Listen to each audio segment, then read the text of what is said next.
அனைவருக்கும் வணக்கம். ஹோமியோபதி விழிப்புணர்வு என்ற தலைப்பில் நாம் ஹோமியோபதி மருத்துவம் பற்றியான விழிப்புணர்வு வகுப்பை இறை சாதனை மார்க்க அன்பர்களுக்காக நடாத்தி இந்த விழிப்புணர்வு வகுப்பை நடத்த அருள் புரிந்து கொண்டிருக்கிற இறைக்கும் மற்றும் இதை நடத்த ஏற்பாடு செய்த இறைமதன் ஐயா அவர்களுக்கும் நன்றியை கூறிக்கொண்டு இந்த வகுப்பை நாம் தொடர்வோம். ஹோமியோபதினா என்ன? ஹோமியோபதி பற்றியான நிறைய தகவல்களை நம்ம முன்னாடி பகிர்ந்திருக்கோம்.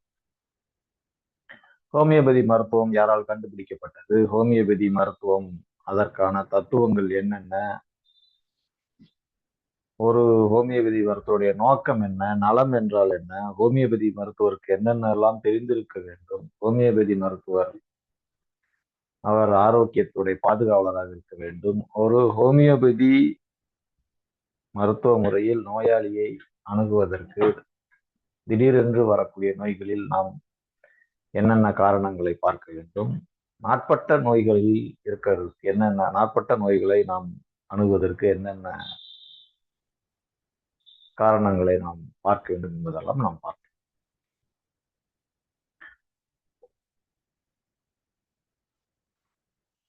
நம்முடைய மனித பிறவியின் நோக்கமான வீடு பேர் அடைவதற்கு திருவள்ளுவர் இல்லறம் துறவறம் என்று 2 வழிகளை வகுத்திருக்கிறார்.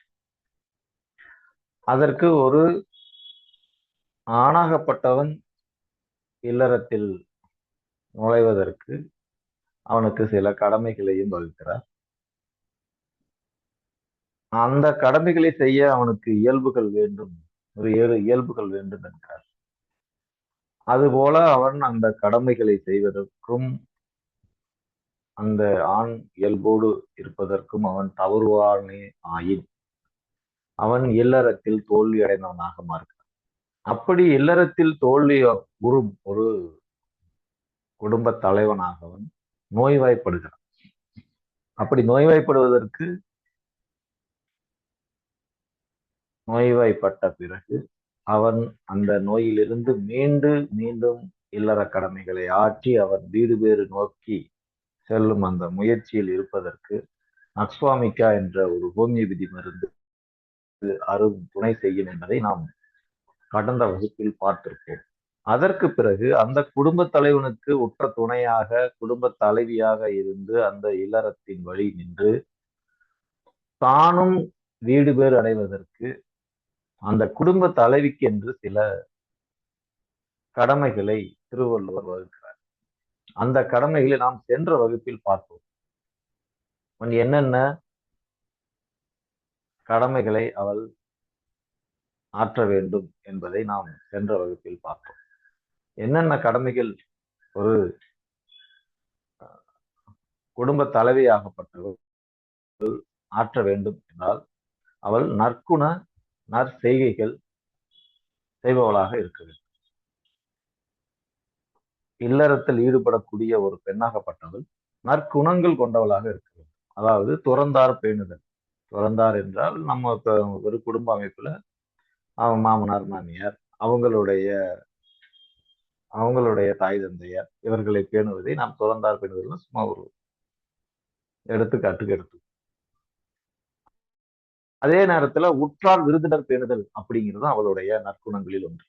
வரியாருக்கு அருளுதல் அப்படிங்கிறது இல்லாதப்பட்டவங்களுக்கு உதவி செய்யறது. இவையெல்லாம் நற்குணங்களாக ஒரு குடும்பத்தில் ஈடுபடக்கூடிய பெண்ணுக்கு இருக்கணுங்கிறார். அப்ப அவள் நற்செய்கைகளும் அவளுக்கு இருக்கணுங்கிறார். நற்செய்கைகள் அப்படிங்கிறது வாழ்க்கைக்கு வேண்டப்பட்ட, வாழ்க்கைக்கு என்ன அவசியம், எது ரொம்ப அத்தியாவசியமா தேவைப்படுதோ அந்த பொருட்கள் மட்டுமே கொண்டு ஒரு குடும்பத்தை நடத்துறது. அனாவசியமான செலவுகளை அவள் அந்த குடும்பத்திற்கு அதாவது தலைவனுக்கு எவ்வளவு வருமானம் வருதோ அதற்குள் குடும்பத்தை நடத்துவதற்கு அவள் திறமை உள்ளவளாக இருக்கு. அதே நேரத்தில் அவள் நற்குணங்களை பேணுவதற்கு அவளுக்கு அடிப்படையான தகுதியான சமையல் தெரிந்திருக்க வேண்டும். இவையெல்லாம் இருந்தாலும் உலக நடையோடு ஒத்து வாழ தெரிந்திருக்க வேண்டும். ஏனெனில் அவள் பிறந்த வீட்டில் இளவரசியாக இருந்திருப்பாள். அப்ப புகுந்த வீடு போகும்போது அந்த வீடு, அந்த ஊர், அந்த அந்த நாடு அல்லது அந்த சூழல் இதற்கு ஒத்து அவள் வாழ வேண்டும். அப்போ தன்னை மாற்றிக்கொள்ள அந்தந்த சூழலுக்கு தகுந்த உலக நடையோடு ஒத்து வாழவும், பகிர்ந்து உண்டு வாழவும் அவள் தெரிந்திருக்க வேண்டும். இதை நற்செய்கைகள் என்று திருக்குறளுக்கு உரை எழுதிய பரிமேலழகர் குறிப்பிடுகிறார். அப்புறம் குடும்பத் தலைவனுடைய வரவு அறிந்து அதற்குள் செலவு செய்யவும் அவள் தெரிந்திருக்க வேண்டும். அதுவும் நற்செய்கையில் ஒன்றாக அவள் குறிப்பிடுகிறார். அதே நேரத்தில் நல்ல பிள்ளைகளை பெறுவதும் அவளுடைய முக்கியமான கடமைகள் ஒன்று அப்படிங்கிறார். நல்ல பிள்ளைகளை எப்படி பெறுவது? பிள்ளைங்களை தான் பெற முடியும். நல்ல பிள்ளைங்க அப்படிங்கிறத எப்படி நம்ம கணிக்க முடியும் அப்படின்னா, அவள் மேற்கண்ட நற்குண நற்செய்கைகளை செய்வாளேயானால் அந்த குடும்ப தலைவன் மகிழ்ச்சி அடைவான். அப்படி மகிழ்ச்சி அடைந்திருக்க குடும்ப தலைவனோடு இவள் கூடுவாளே ஆயின் அவர்களுக்கு அதாவது கணவனும் மனைவியும் மகிழ்ச்சியான மனநிலையில் இருந்து அவர்கள் இருவரும் இணைவாரே ஆயின் அவர்களுக்கு பிறக்கக்கூடிய குழந்தை ஒரு மகிழ்ச்சியான குழந்தையாகத்தான் இருக்கும். அப்படி மகிழ்ச்சியின்படி பிறக்கக்கூடிய குழந்தை இந்த சமூகத்திற்கு ஒரு பயனுள்ள ஒரு நல்ல குழந்தையாக இருக்கும். இதையெல்லாம் இல்லறத்துல ஈடுபடக்கூடிய பெண்களுக்கான கடமைகளாக திருவள்ளுவரும் திருவள்ளுவருக்கு உரை எழுதிய பரிமேலாளரும் குறிப்பிடுகிறார்கள். நான் எதுவும் சொல்லல, இது எல்லாமே அவங்க சொன்னது. அவங்க சொன்னபடியான இந்த இல்லற கடமைகள், இந்த இல்லற கடமைகளை நம்மால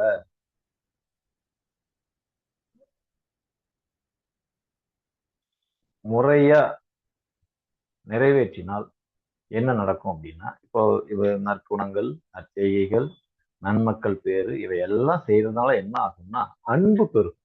அது எப்படிங்க அன்பு பெருகும்? அதாவது ஒரு ஒரு பெண் அவள் தாய்மை அடைவாள். ஆணுக்கு அந்த தகுதி இல்லை. அதனாலதான் மங்கையராய் பிறப்பதற்கு நல்ல மாதவம் செய்திடல் வேண்டும் அம்மா அப்படின்னு நம்முடைய முன்னோர்கள் சொல்லியிருக்காங்க. அதாவது நீங்க கடவுள் மட்டுமே ஒரு உயிரை உற்பத்தி செய்கிறார். அது தெரியாத கடவுள் அவர் உற்பத்தி செய்கிறார். அதே போல பெண்ணும் ஒரு உயிரை உற்பத்தி செய்கிறார். அப்போ அவள் வழியாக ஒரு உயிர் வெளியேறுகிறது என்றால், அவள் வழியாக, அவள் உடல் வழியாக ஒரு உயிர் வருகிறதுனா அவ இறைக்கு இணையானவர். அப்படி இருக்கிற அவள் தாய்மை அடைவதன் மூலமாக அவ ஒரு மானிட பிறவியா பிறக்கிறப்ப அவளுக்குள்ள அன்பு எல்லாம் பெருகி இருக்காது, அன்பு விருத்தியா இருக்காது, அன்பு ஒரு விதை நிலையில் இருக்கும். இப்ப அவ தொடர்ச்சியா நிறைய குழந்தைகளை பெற்றாள்னா அவளுக்குள்ள அன்பு பெறும். ஆனா இப்ப நம்ம என்ன பண்றோம், ஒரு குழந்தை 2 குழந்தை அப்படிங்கிறதோட நிப்பாட்டி. இது என்னுடைய கருத்து, இது யாரும் பெரியவர்கள் யாரும் சொல்ல. நிறைய குழந்தைகள் பெற்றுக்கொள்வதன் மூலம் ஒரு பெண்ணுக்கு அன்பு பெருகும். நீங்க வேணா முன்னோர்களை பாத்தீங்கன்னா, நமக்கு நம்முடைய தாத்தா பாட்டி, அது கொள்ளு தாத்தா கொள்ளு பாட்டி, அந்த காலத்துல பாத்தீங்கன்னா அந்த கொள்ளு பாட்டிகளுக்கு எல்லாம் 12 டஜன் கணக்குல தான் குழந்தை இருக்கு. அப்போ அந்த கொள்ளு பாட்டிகளுடைய பெருமைகளை நம்முடைய கதை வழியே சொல்றப்ப அவங்க ஒரு பேரன்புக்காரியாக இருந்திருக்கிறார்கள் என்று என்னுடைய அனுபவத்தில் நான் கேள்விப்பட்டிருக்கேன். எப்படி அது சாத்தியம்னு நான் யோசிக்கிறப்ப தெரிஞ்சிச்சு. இப்ப ஒரு குழந்தை நம்ம இன்னும் ஒரு குழந்தை பெறப்ப அந்த ஒரு 2 குழந்தை அதிகமா இப்ப எத்தனை பேர் நம்ம இந்த வகுப்புல இருக்கிறீங்களா, மேக்சிமம் 2 குழந்தைங்கிறது தான் அதிகமா இருக்கும். அதுக்கு மேல எனக்கு தெரிஞ்சு 3 குழந்தை பெற்றுக்கலாம் ரொம்ப ரேர். நான் உட்பட எல்லாருமே இந்த 2 குழந்தைக்குள்ளேயே நம்ம மாட்டிருக்கோம். அது கவர்மெண்ட் போதும் 2 அப்படின்னு சொல்லிச்சு. இப்ப 1 போதுங்குது. இப்ப இதுக்கு 1 அப்படிங்குது. ஆனா நிறைய குழந்தைகள் பெற்றுக்கொள்வதால் என்ன நமக்கு கிடைக்கும் அப்படின்னு, அந்த தாய்க்கு, பெண்ணுக்கு அவளுடைய அன்பு பெருகும். ஒண்ணுங்கிறப்பதான் பொசசிவ்னஸ் வரும் அந்த ஒரு குழந்தை மேல. நிறைய குழந்தை பிறக்க பிறக்க பிறக்க அவளுக்குள்ள விதையாக இருக்கிற அந்த அன்பு பெருகி பெருகி பெருகி பெருகி அந்த அன்பு உச்சமடையும். இப்ப ஒரு 12 குழந்தை உங்களுக்கு பிறந்ததுன்னு வச்சுக்கோங்க, எல்லா குழந்தையும் சமமாக பார்க்கக்கூடிய ஒரு பண்பு அவளுக்குள்ள உருவாகி, அப்புறம் என்ன ஆகும், அப்புறம் இந்த அன்பு பெருகி 12 குழந்தைக்கு மேல போயிருச்சு அப்படிங்கிறப்ப பக்கத்து வீட்டு குழந்தைய கூட தான் குழந்தையா நினைக்கக்கூடிய அந்த பக்குவம்ங்கிறது வரும். அதுதான் அன்பு உச்சமடையுது. அந்த அன்பு உச்சமடைகிறப்ப அது எங்கேயோ ரோட்ல போற குழந்தையா இருந்தாலும் தான் குழந்தை போல எண்ணக்கூடிய ஒரு எண்ணம் அந்த பெண்ணுக்கு வந்து. இப்ப நீங்க ஒரு 12 குழந்தை பெண் வந்துருச்சு, ஒரு 10, 12 குழந்தை வந்துருச்சு. அந்த 12 குழந்தைங்களும் பெருசாயிருச்சு. அவங்களுக்கு எல்லாமே நல்லது கெட்டது பண்றப்ப என்ன ஆகும்னா, 12 குழந்தையும் 12 வீட்டுல சம்பந்தம் இருக்கும். அப்போ 12 குடும்பங்கள். அந்த 12 குடும்பத்துல இருக்கிற இவங்க சம்மந்தி, அது அது எல்லாரு மேலயும் அந்த அன்பு இயல்பாவே பெருக ஆரம்பிச்சு. யாரு மேலயும் வந்து ஒரு கோபம், தாபம், வெறுப்பு இதெல்லாம் வர்றதுக்கு வாய்ப்பில்லாத அளவுக்குமான அனுபவம், பக்குவம் இது எல்லாமே வரும். அப்படி வர்றதான் அன்பு பெருகி உச்சமாகுது. அப்படி அந்த அன்பு பெருகி உச்சமா இருக்கிறப்ப, அது உச்சம்ங்கிறது அதாவது உயரம் தொடுது. அந்த உயரம் தொற்றிருக்கும் போது இவங்களுக்கு ஒரு புகழ் ஒரு அதாவது சாதாரணமாவே இவங்களுக்கு புகழ் பெருகி புகழ் பெருகும் போது என்ன ஆகும்னா இவங்களுக்கு அந்த இந்த குடும்பம், தான் எனது, நான் எனது அப்படிங்கிற இந்த பற்று அதாவது அகங்காரம், மமகாரம் இது எல்லாமே குன்ற தொடங்கி அப்படியே அருளாயிருவாங்க. அருளாகி அவங்க ஒரு கடவுள்கிட்ட சரணாகதி. பெண்ணுடைய இயல்பே வந்து சரணாகதி மூலம் இறைவனை அடைதல் தான். ஆணுடைய இயல்பு தேடல் மூலமாக இறைவனை அடைதல். ஏன்னா 2 பேருடைய இயல்பும் வேற வேற நம்ம ஏற்கனவே பார்த்திருப்போம். ஆண் என்பவன் அறிவு சார்ந்தவன், பெண் என்பவள் உணர்வு சார்ந்தவன். உணர்வு அதிகமா இருக்கும்போது அறிவு கம்மியா இருக்கும். ஏன்னா அறிவுங்கிறது உணர்வுக்கு முன்னாடி உள்ளது. அறிவு அதிகமானதுக்கு அப்புறம் தான் உணர்வே கிடைக்கும். அந்த உள் உணர்வு அப்படிங்கிறத நீங்க இன்ட்யூஷன் ஒண்ணு சொல்லுவாங்க. இந்த இன்ட்யூஷன் அப்படிங்கிறது பார்த்த மாத்திரத்திலேயே அவங்களுக்கு தோணும் இவங்க நல்லவங்களா கெட்டவங்களா. ஆனா அறிவு அப்படி இல்லை, எல்லாம் கால்குலேட் பண்ணி தான் அந்த இதை கண்டுபிடிப்பாங்க. அப்போ அதனாலதான் பெண் வந்து ஆணை விட உயர்ந்த தனத்தில் இருப்பா. ஏன்னா அறிவு அவளுக்கு கம்மி, ஆனா உள்ளுணர்வு அதிகம். ஆனா ஆணுக்கு உள்ளுணர்வு கம்மி, அறிவு கூட இருந்தாலும் அவன் பெண்ணை விட மட்டமான நிலையில தான். அப்ப இந்த அன்பு வந்து அதிகமாக்கி அவர் அந்த உணர்வால் இறைவனை அடையிறது தான் சரணாகதி. ஆனா என்ன நமக்கு பிரச்சனை அப்படின்னா, இங்க ஆணுக்கு நம்ம போட்டி போடுற பெண்கள் தான் நம்ம பார்த்தோம். ஏன்னா இந்த இல்லற கடமைகள்ல ஈடுபடுறப்ப என்ன ஆகும்னா, ஆண் வந்து உயர தெரிவான். ஏன்னா அவன் தான் தலைவனா இருக்கும். அப்ப வந்து பெண்ணுக்கு வந்து அங்க அந்த தலைமை பண்பு இருக்காது. அங்க அவள் சரணாகதி தத்துவத்தை அவள் இயற்கையிலேயே அவள் சரணாகதி அடையக்கூடிய ஒரு படைப்பு. அப்போ அந்த சரணாகதி படியே அவ போகணும் அப்படின்னா இவளுக்கான தனித்துவம் அப்படிங்கிறது அங்க பயன்படாம போயிடும். இவளுக்குன்னு ஒரு தனித்துவமான ஒரு குணம் இருக்கு, இவளுக்குன்னு ஒரு ஸ்பெஷல் ஸ்கில் இருக்கு அப்படின்னா அந்த ஸ்கில் வந்து இந்த இல்லற கட்டமைப்புல ஒரு பயன் இல்லாம இருக்கும். அதாவது இவளுக்கு குறிப்பிட்ட அந்த நற்குண நற்செய்கள் நன்மக்கள் பேருகிற எல்லாத்துலயும் ஒரு ஒரு இயந்திரத்தனம் இருக்கும். இவளுக்குன்னு இருக்கிற ஸ்பெஷல் ஸ்கில் அங்க வேலையாகாது. இவ ஒரு பெரிய டாக்டரா இருக்கலாம், இன்ஜினியரா இருக்கலாம், ஒரு வக்கீலா இருக்கலாம். இந்த மாதிரியான இது எதுவுமே இந்த இல்லற கடமையில் ஈடுபடுறப்ப அதுக்கு எந்த பிரயோஜனமும் இருக்காது. அப்படி இருக்காதப்ப என்ன எனக்குன்னு ஏன் அந்த ஸ்பெஷல் ஸ்கில்ல நான் ஏன் பயன்படுத்தக்கூடாது அப்படிங்கிறப்ப அவளுக்கு அந்த உணர்வு நிலையில் இருந்து அவளை விட மட்டமான அறிவு நிலைக்கு அவள் இறங்குறாள். அப்படி அந்த அறிவு நிலைக்கு இறங்கும் போது என்ன ஆகும்னா ஆண் கூட அந்த ஈகோ கிளாஷ் உங்களுக்கு வர ஆரம்பிக்கும். ஏன்னா சரணாகதி அடைவது என்பது எந்த கேள்வியும் இல்லாமல் இறைவனை அடைவது. ஆனா இங்க கேள்விகள் பிறக்க ஆரம்பிக்கிறப்ப அந்த அறிவு நிலைக்கு இவள் கீழே இறங்குறார். அப்படி கீழே இறங்கும் போது என்ன ஆகும்னா இவ இல்லற கடமைகள் அதுல விருப்பமா செயல்பட முடியாது. ஏன்னா எனக்கு இருக்கிற இந்த ஸ்பெஷல் ஸ்கில்லை நான் ஏன் பயன்படுத்தக்கூடாது அப்படிங்கிறப்ப இங்க குடும்ப வாழ்க்கையில ஈடுபடுறது. நான் ஏன் அவங்களுக்கு எல்லாம் குறைக்க போடணும், ஏன் அவன் ஆக்கி போடுறது, நான் ஏன் துணி துவைக்கணும், நான் ஏன் பாத்திரம் வளர்க்கணும், நான் ஏன் இந்த வேலையெல்லாம் செய்யணும், இதெல்லாம் அடிமை வேலையா இருக்கு. எனக்குன்னு ஒரு தனித்துவம் இருக்குல்ல, எனக்குன்னு ஒரு தனித்துவம் வேண்டாமா, அந்த தனித்துவத்தை இந்த குடும்ப அமைப்பு எனக்கு சிதைக்குது அப்படின்னு அவ ஒரு விருப்பம் இல்லாத வாழ்க்கை வாழ்றான்னா என்ன ஆகும்? அவள் அந்த இல்லற கடமையிலிருந்து அவள் தோல்வியுற்றவளாக மாறுது. இந்த இல்லறங்கிறது இவள் மேன்மை அடைவதற்கு, இவள் இறைவனை அடைவதற்காக வகுக்கப்பட்ட ஒரு தத்துவம். இந்த தத்துவத்துக்குள்ள அவளுடைய பாத்திரத்துக்கு உண்மையிலேயே உயரிய பதவி, தலைவனை விட. இவதான் சீக்கிரமா போய் இறைவனை அடைய முடியும். ஆனா இவளால் அந்த கொடுக்கப்பட்ட பாத்திரத்துல தனித்துவம் இல்லை அப்படின்னு அவள் நினைக்கிறதுனால என்ன ஆகுதுன்னா, அதுக்குள்ள அவளால ஈடுபட முடியாது. அப்படி ஈடுபட முடியாதனால அவ தன்னுடைய இல்லற கடமையிலிருந்து அவள் தோல்வி விடுறாள். இல்லற கடமையிலிருந்து தோல்வியுற்றால் அவளுக்கு என்னென்ன நடக்கும்? அவளால துறந்தார் பேண முடியாது. வீட்டுல இருக்கிறவங்கெல்லாம் சோறாக்கி போடுறதுக்கு அவளுக்கு வந்து விருப்பத்தோட இன்முகத்தோட விருந்தினர்களை உபசரிக்க முடியாது. பெரியவங்களை பாதுகாக்க, பெரியவங்களுக்கு அந்த உபசரணையை அவளால விருப்பத்தோட செய்ய முடியாது. வறியவர்களுக்கு அருள முடியாது.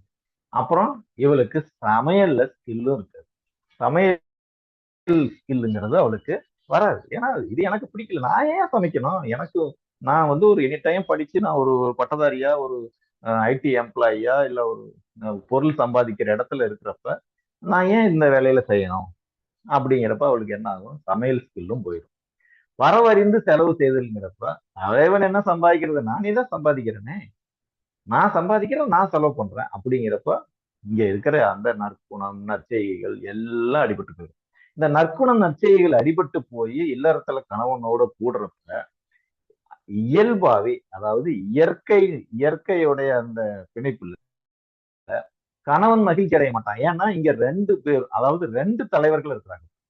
தலைவன் தலைவி அப்படிங்கிறது இல்லாம இரண்டு தலைவர்கள் இருக்கும்போது இயல்பாகவே ஆணுக்குள்ள இருந்து அந்த போட்டி மனப்பான்மையோ, இவளை நம்ம எப்படி ஜெயிக்கிறது அப்படிங்கிற தலைவனை ரெண்டு தலைவருக்குமான போட்டியான ஒரு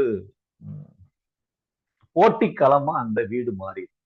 அப்படி ரெண்டு பேரும் போட்டி போட்டுட்டு இருக்கிறப்ப எப்படி நல்ல குழந்தைங்களை பெற்க முடியும்? ஏன்னா அந்த கணவன் மகிழ்ச்சியாவே இருக்க மாட்டான். ஏன்னா நீங்க அந்த தலைவனுக்கு கீழே தான் எல்லாரும் அடங்கி இருக்கணும். அப்படி அடங்க முடியாத அந்த காலகட்டத்துல அவன் ரெண்டு இங்க கூட சண்டை போட்டுதான் நம்ம ஜெயிக்கணும் அப்படின்னு சொல்லி அவனுக்குள்ள அந்த உள்ளுணர்வு, இருக்கிற அந்த அந்த அறிவு அவனை போட்டி போட தான் சொல்லும்.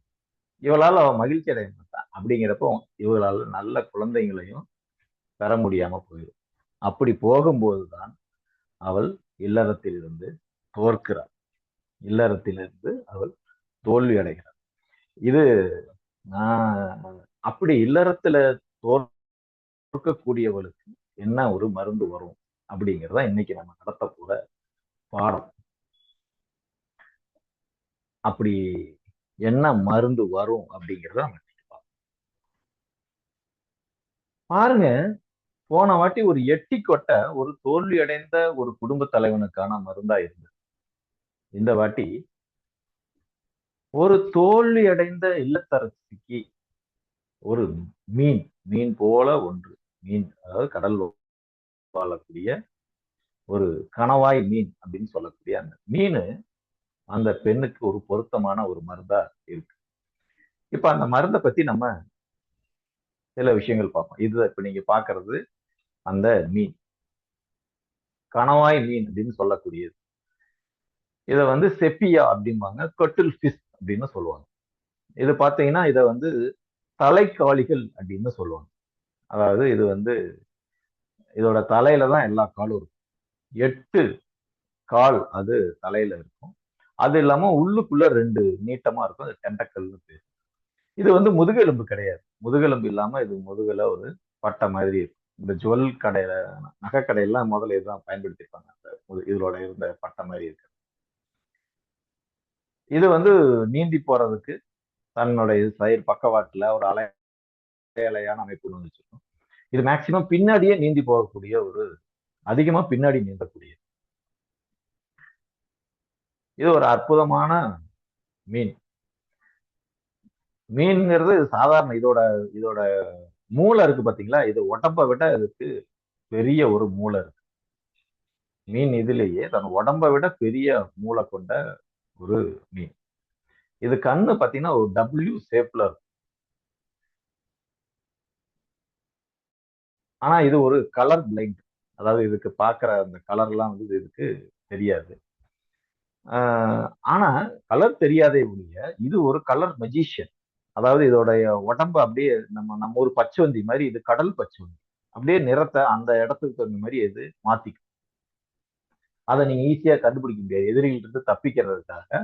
செகண்ட் கணக்குல டக்கு டக்கு டக்குன்னு அந்த கலரை மாத்திக்கக்கூடிய ஒரு உயிரினம்.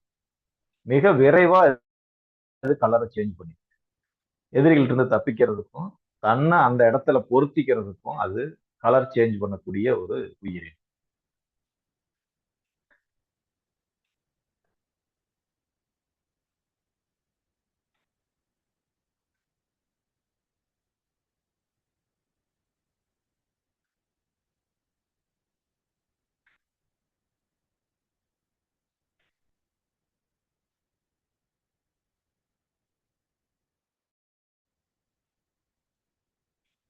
இந்த மீன் பாத்தீங்கன்னா, அது யாராவது எதிரிகள் அதுகிட்ட நெருங்கினாலோ, இல்ல அத தேவையில்லாம அதனுடைய துணையே போய் அதுகிட்ட நெருங்கி போனாலோ, இது அவங்கள்ட்ட இருந்து தப்பிக்கிறதுக்காக ஒரு இங்க வந்து தெளிக்கும். அது வாயில இருந்து ஒரு இங்க வந்து தெளிச்சு விடும். அந்த இங்க் தான் இப்ப நம்ம படிக்க போற மருந்து. அந்த மீன்ல இருந்து அந்த மீன் துப்பக்கூடிய ஒரு இங்க், ஒரு திரவம். அது வந்து எதிரிகள் முகத்துல பட்டாலோ, அது ஒரு மாதிரி அவங்களுக்கு அரிக்க ஆரம்பிச்சிடும். இந்த மீனை சாப்பிடுறப்பவே அந்த கணவாய் மீன் சாப்பிடுறவங்களுக்கு தெரியும். அதுக்குள்ள இருக்கிற அந்த இங்கை வந்து எடுத்துட்டு தான் சாப்பிடுவாங்க. இது பச்சவந்தி மாதிரியே அது உள்ளுக்குள்ள டென்டக்கிள நீட்டி இரையா பிடிக்கக்கூடிய ஒரு உயிரினம். அதே மாதிரி இது இணை சேரும்போது வாய் வழியாக தான் இது உடலுறவு வச்சுக்கும். ஏன்னா வாய் வழியாக அது தன்னுடைய ஒரு ஸ்பேம் டியூப்பை பெண்ணுடைய வாயிலே செலுத்தி அது உடலுறவு கொண்டும்.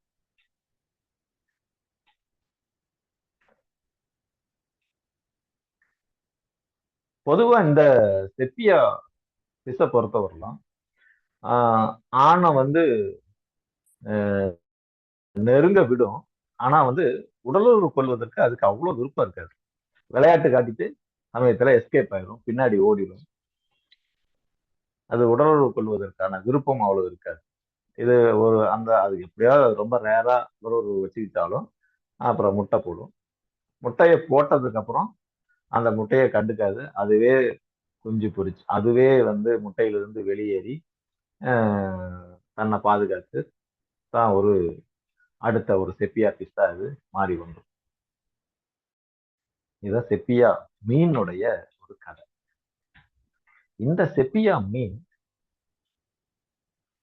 எப்படி தோல்வி அடைந்த இல்லத்தரசிக்கு ஒரு மருந்தா இருக்கு அப்படிங்கிறதுதான் ரொம்ப ரொம்ப ஆச்சரியமான ஒரு விஷயம். இதை நம்ம பார்க்கறதுக்கு முன்னாடி அந்த செப்பியாவுடைய குடும்பத்தை பார்க்கணும். செப்பியாங்கிறது தலைக்காளிகள் அப்படின்னு சொல்லக்கூடிய விலங்கு குடும்பத்தை சேர்ந்தது. அதாவது முள்ளந்தன்று இல்லாத மிகவும் சிக்கலான நரம்பு தொகுதிகளை கொண்டிருக்கக்கூடிய இந்த தலைக்காளி, அதாவது தலையிலே கால் இருக்கிறதுனால இந்த தலைக்காளிகள் சொல்றாங்க. அது ஆங்கிலத்துல செஃபலோபோடா ஃபேமிலி அப்படின்னு சொல்றாங்க. ஆனாலும் இந்த முள்ளந்தன்று பொதுவாக மனுஷங்களுக்கு தான் மூளை அதிகம், அதாவது முதுகுத்தண்டு இருக்கிற உயிரினங்களுக்கு தான் மூளை அதிகமா. ஆனா முதுகுத்தண்டு இல்லாத ஒரு ஜீவராசிகள்ல மிகப்பெரிய மூளை கொண்டிருக்கிறதும் நுண்ணறிவு அதிகமா இருக்கிற உயிரினமும் இந்த செப்பியா தான். இதுல நிறைய இருக்கு. ஆக்டோபஸ் அப்படின்னு நீங்க கேள்விப்பட்டிருக்கீங்க. அது எல்லாமே இந்த செஃபலோபோடா தலைக்காளிகள் குடும்பத்துல தான் வரும். அதுல நிறைய மீன் இருக்கு. செப்பியா இருக்கு, ஆக்டோபஸ் இருக்கு, ஸ்குவிட், நிறைய மீன்கள்லாம் இருக்கு. இதுல இருந்து நம்ம பார்க்கக்கூடிய மருந்து செப்பியா அப்படிங்கிற கட்டில் ஃபிஷ்ஷோடைய இங்க். அதை தான் நம்ம பார்க்க போறோம். இதை பொதுவா இந்தியன் இங்க்னு ஒரு காலத்துல சொன்னாங்க. ஏதாவது ப்ளூ கலர்ல இந்தியன் இங்க் அப்படின்னே சொல்லுவாங்க. இதை வந்து பெயிண்ட்டுக்காக பயன்படுத்துவாங்க. ஃபர்ஸ்ட் ஹானிமேன் இதை கண்டுபிடிச்ச கதையே ரொம்ப சுவாரஸ்யமான கதை. அவருடைய நண்பர் ஒருவர் ஒரு பெயிண்டர். அவருடைய மனைவி வந்து ஹானிமேன்ட்ட வந்து சொல்றாங்க, உங்க நண்பர் வந்து இப்பெல்லாம் மாதிரி என்கிட்ட பாசமா இருக்கிறது இல்ல. அவர் வீட்டுல செல்லமா வளர்க்குற நாய் கூடயும் பாசமா இருக்கிறது இல்ல. அந்த நாயெல்லாம் சமயத்துல அடிச்சிடுறாரு, எங்கிட்டையும் வல்லுன்னு திட்டுறாரு. என்னன்னு வந்து கேளுங்கன்னு அப்பக்கே ஹானிமேன் வந்து வீட்டுல வந்து ஒரு நண்பரை பாக்குறாரு. பாக்குறப்ப இவர்கிட்ட ஏதாவது வித்தியாசமான மாற்றம் இருக்கிறப்ப இவர் அந்த பெயிண்ட் வரைஞ்சிட்டு இருக்காரு. வரைகிறப்ப இந்த செப்பியா இங்க்ல தொட்டு தொட்டு பெயிண்ட் பிரஸ் வச்சு வரைகிறாரு. வரைஞ்சிட்டு அந்த அந்த இங்க் இருக்கிற பொதுவா நமக்கே சின்ன குழந்தைங்கள பழக்கம், அந்த பென்சிலை எடுத்து வாயில வச்சிருப்போம். அதே மாதிரி அந்த இங்க் பிரஸ்ஸை இவரு வாயில வைக்கிறாங்க, அந்த செப்பியா இங்க். அந்த இதை தொடர்ச்சியா அந்த புது புது வகையான ஒரு அந்த பெயிண்ட் இப்பதான் வந்தனால அந்த பெயிண்ட்டை, இந்த செப்பியா பெயிண்ட்டை, இந்த செப்பியா இங்கை பயன்படுத்தி நிறைய டிராயிங் வரைஞ்சு இதை அடிக்கடி அவர் எடுத்துக்கிட்டதுனாலயே அவரு அந்த செப்பியா கேரக்டருக்கு அவர் மாறி இருக்காரு அப்படிங்கிறத கண்டுபிடிச்சு அந்த செப்பியா இங்கை அவரு பொட்டன்சி பண்ணி ஒரு மருந்தா மாத்தி அதை தனக்குத்தானே எடுத்து அந்த மருந்துடைய பயன்பாட்டுக்குள்ள அவரு வெளியில கொண்டு வர்றாரு. இது ஹோமியோபதி மருந்துகள்ல ரொம்ப ரொம்ப முக்கியமான ஒரு மருந்து. இது கணவாய் மீனுடைய வறுவல். நீங்க யாராவது சாப்பிட்டுருப்பீங்க.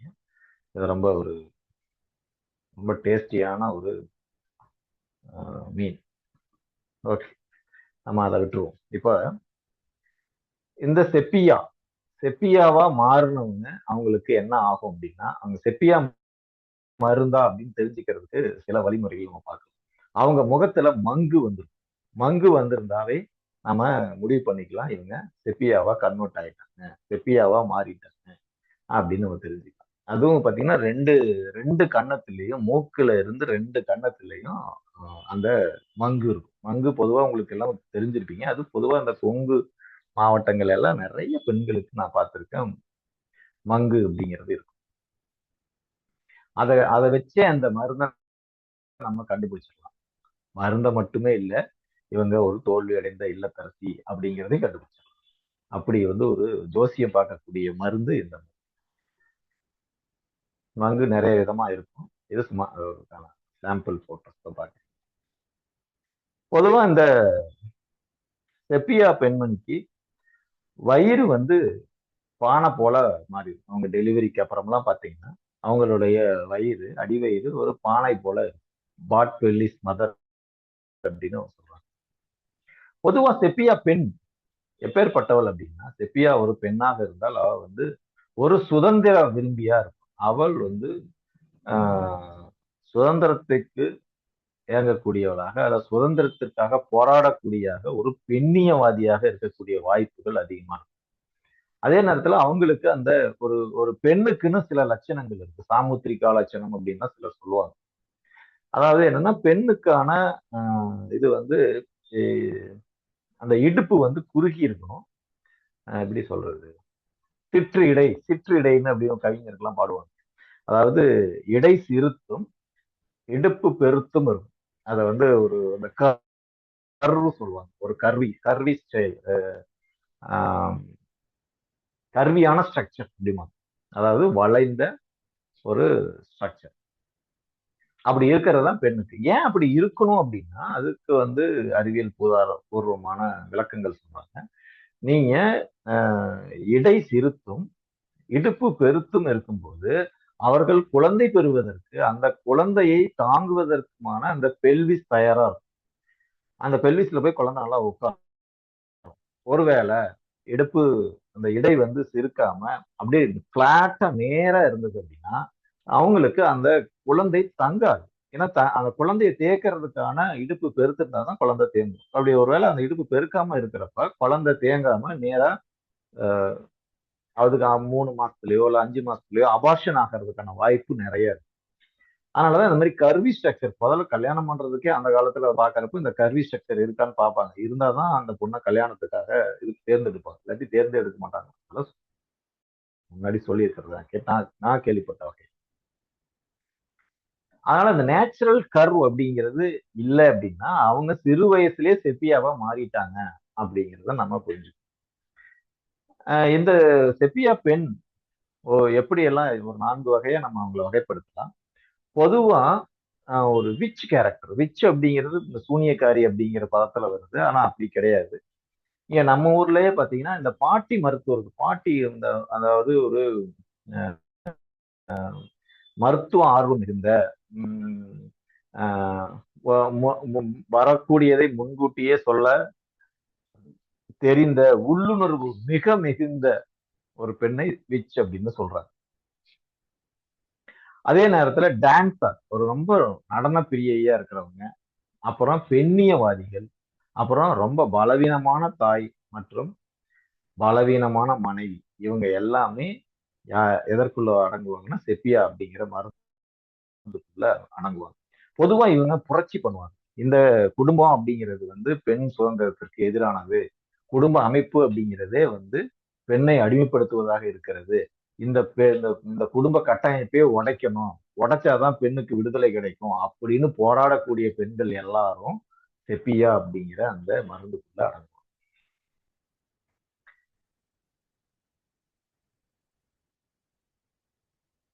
இந்த செப்பியா பொதுவாவே சுதந்திரமான ஒரு பெண்.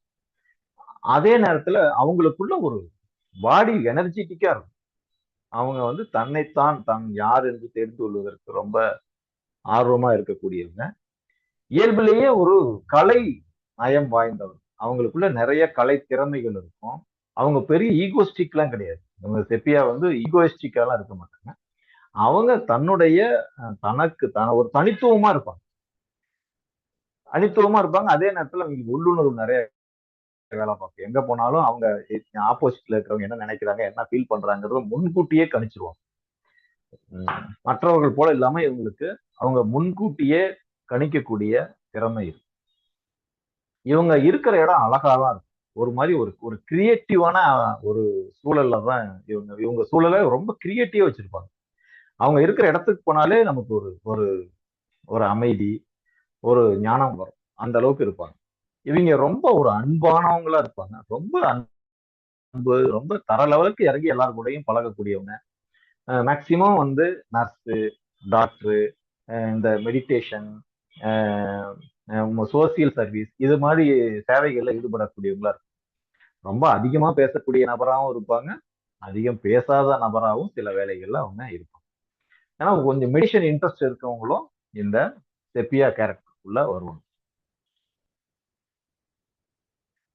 இவங்களுக்கு பெண்ணிய உரிமை யாராவது பேசுறாங்க, பெண்களுக்கான ரைட்ஸை பத்தி யாராவது பேசுறாங்கன்னா இவங்களுக்கு ரொம்ப பிடிக்கும். அதே நேரத்துல இவங்க வந்து ஒரு ஒரு அந்த சுதந்திரத்தை எதிர்பார்க்கக்கூடியவங்களா இருப்பாங்க. அது வீட்டிலேயே சரி. வீட்டிலேயே எனக்கு சுதந்திரம் வேணும் அப்படின்னு நினைப்பாங்க. இவங்களுடைய சுதந்திரம் எங்கெல்லாம் மறுக்கப்படுதோ அப்போ இவங்க செப்பியாவா கன்வெர்ட் ஆகுறாங்க. அதாவது நோய்வாய்ப்பட ஆரம்பிக்கிறாங்க. பொதுவா அப்பா சொல்லுவாரு, எனக்கு எதிர்த்து பேசக்கூடாது, எதிர்த்து பேசவே கூடாது அப்படின்னு அவர் சொல்றாங்க அப்படின்னா இவங்களுக்கு கோபம் வந்துடும். இந்த கோபத்தை அவங்க அடக்க முயற்சி பண்ணுவாங்க. ஆனா அடக்க முடியாது. அது ஒரு கசப்புணர்வா உடம்புக்குள்ள மாற ஆரம்பிச்சு. இப்போ பொதுவா குழந்தைங்க, பெண் குழந்தைங்கள்ல பாத்தீங்கன்னா நம்ம சமூகத்தில் நிறைய கட்டுப்பாடு.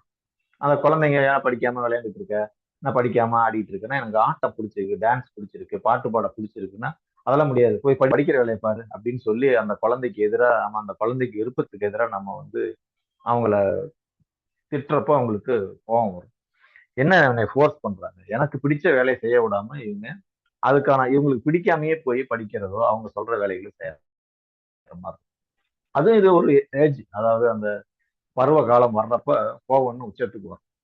நான் வந்து இப்போ +2 முடிச்சிட்டேன், நான் டாக்டர் படிக்க போறேன், நான் இன்ஜினியர் படிக்க போறேன், இல்லை நான் மேலே படிக்க போறேன் அப்படின்னா அதெல்லாம் வேணாம், அதெல்லாம் நமக்கு ஆகாது, அதெல்லாம் டாக்டர் அப்படிலாம் தேடினா நிறைய டவுரி கேட்பணும், அதெல்லாம் சரியா வராது, நீ ஒரு ஒரு சாதாரண டிகிரி படினா ஏன் நான் புரிஞ்சுக்க மாட்டேங்கிறீங்க அப்படின்னு சொல்லி அவங்க ரொம்ப கோவப்படுவாங்க.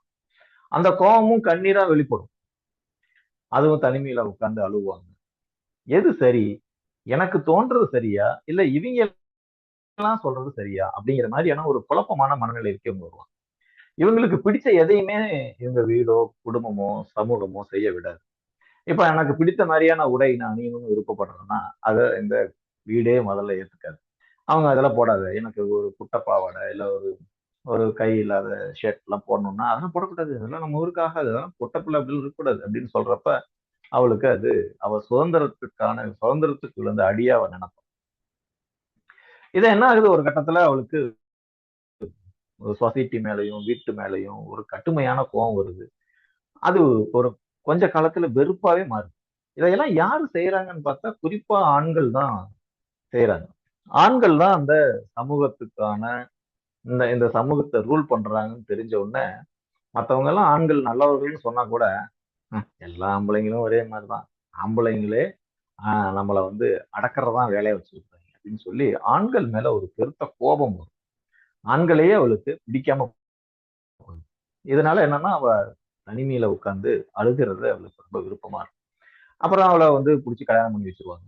நீ படிக்காத, போதும் படிச்சது அப்படின்னு கல்யாணம் பண்ணி வச்சுட்டா அந்த கல்யாணத்துல ஒரு விருப்பம் இருக்காது.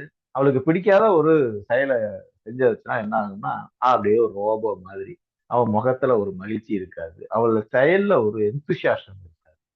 என்னமோ கடமைக்கு அப்படி செய்வா. கடமைக்கு செய்யணும்னு செய்வா.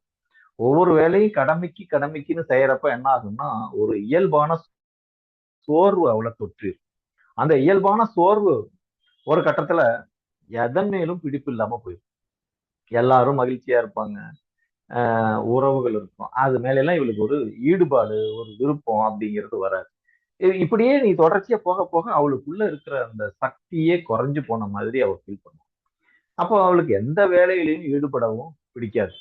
அப்படி இருக்கிற நேரத்துல குழந்தைங்க எல்லாம் ரொம்ப இன்ட்ரெஸ்டா விளையாண்டு இவளை ஏதாவது தொந்தரவு பண்ணா குழந்தைங்களை பிடிச்சு கண்ணா பின்னான்னு திட்டுவா. இவளுக்கு எதிரா ஏதாவது குழந்தைங்க நடக்குது அப்படின்னா குழந்தைங்க தான் நிறைய திட்டுவாங்க. அப்புறம் கணவர் வந்து நம்ம சேர்ந்து இருக்கலாம் அப்படின்னு வந்து படுக்கை அறைக்கு உறவுக்கு கூப்பிட்டா இவளுக்கு அது பிடிக்காது. உறவு அவளுக்கு உடல் உறவுங்கிறது அவளுக்கு பிடிக்காம போயிடும். அதே நேரத்துல சமையல் பண்றப்போ, வீட்டு வேலைகள் செய்யறப்போ, பிடிக்காத வேலையை செய்யறப்ப நிறைய தப்பு பண்ணுவான். நிறைய அவளுக்கு ஆஹ் சர்க்கரைக்கு பதிலா உப்பு போடுவா. உப்புக்கு பதிலா சர்க்கரை போடுவா. அது மாதிரி நிறைய அவளுக்கு தப்பு வரும். டாக்டர்கிட்ட போய் உட்கார்றப்ப அவ கொடுமையை ஏன் கேட்கறீங்கன்னு சொல்லி அழுக ஆரம்பிச்சு. அப்ப ஒரு கட்டத்துல அவளுக்கு ரொம்ப இப்படியே போக போக நம்ம எதை நோக்கி போயிட்டு இருக்கோம் அப்படின்னே தெரியாம நிறைய பயம் வந்துடும். என்ன நமக்கு நடக்க போகுது, நம்ம என்ன எதை நோக்கி போயிட்டு இருக்கோம் அப்படிங்கிறப்ப பயம் நிறைய வரும். இவளுக்குள்ள நிறைய பயம் இருக்கும். பேய் பயம் இருக்கும். நம்ம பைத்தியமா போயிடுவோம் பயம் இருக்கும். நம்ம இன்னும் ரொம்ப உடம்பு மோசமாய் போய் நம்ம சத்தே இல்லாம போயிடுவோம் பயமா இருக்கும். புதுசா ஆட்களை பாக்குறதுக்கும் அவளுக்கு ஒரு பயம் வரும். இப்படிதான் அந்த அவளுடைய கேரக்டர்ங்கிறது அப்படி பில்ட் ஆகும்.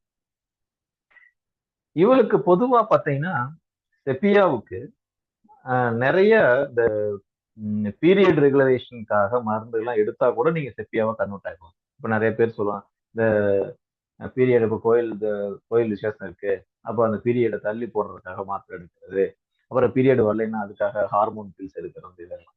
ஏன்னா அந்த ஹார்மோன் பில்ஸ் எல்லாம் வந்து என்ன ஆகும்னா அவளுக்கு அந்த செப்பியா ஸ்டேட்டுக்கு கொண்டு போய் விடும். பொதுவா இவ வந்து விருப்பம் இல்லாம இப்படி செயல்படுறதுனாலே என்ன ஆகும்னா இவளுக்கு ஹார்மோன் இம்பேலன்ஸ் ஆகி பீரியட்லயும் பிரச்சனை வரும். இவளுடைய மென்சஸ் சைக்கிள்ல இருந்து அவளுடைய பெண்மைக்கு ரொம்ப பாதிப்பு.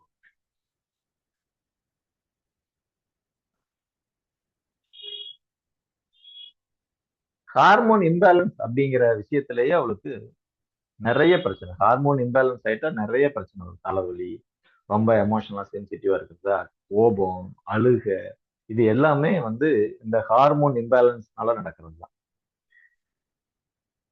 ஓகே. இப்போ ஒரு செப்பியா எப்படி எல்லாம் அவங்களுடைய பயணத்தை வர்றாங்க அப்படிங்கிறத பார்த்துருக்கோம். இப்போ ஒரு ஒரு ஒரு சின்ன இந்த வர்ற ரீல் ஒன்று இருக்கு பாருங்க. இதுல சவுண்ட் வராது, இருந்தாலும் நீங்க பாருங்க. ஜஸ்ட் ஒரு ரீல். அது ரீல் முன்னாடி அவளை அந்த அவளுக்கு எப்படி இருப்பா, அவளுடைய பிசிக்கல் வந்து எப்படி இருக்கும் அப்படின்னா ரொம்ப ஒல்லியான முகம் வந்து முகத்துல வந்து மங்கு இருக்கக்கூடிய ஒரு எப்பவுமே ஒரு முகத்துல சோகம் இருக்கக்கூடிய முகமெல்லாம் ஒரு மஞ்சள் தட்டுன ஒரு நபராக இருக்கும். அவளை பார்த்தாலே தெரியும் ஒரு சோகமான ஆள் அப்படிங்கிறது. எப்பவுமே ஒரு நெர்வஸா இருக்கக்கூடியவங்க ஈஸியா அவளுக்கு குளிர் வந்து ஆகாம இருக்கும். இந்த ரீலை மட்டும் பார்த்துருக்கேன். ஃபர்ஸ்ட் வந்து அது அந்த ரீல்ல இன்னொரு வாட்டி ப்ளே பண்றேன். ஒரு வாட்டி பார்த்துருக்கேன், மறுபடியும் வாட்டி ப்ளே பண்றேன்.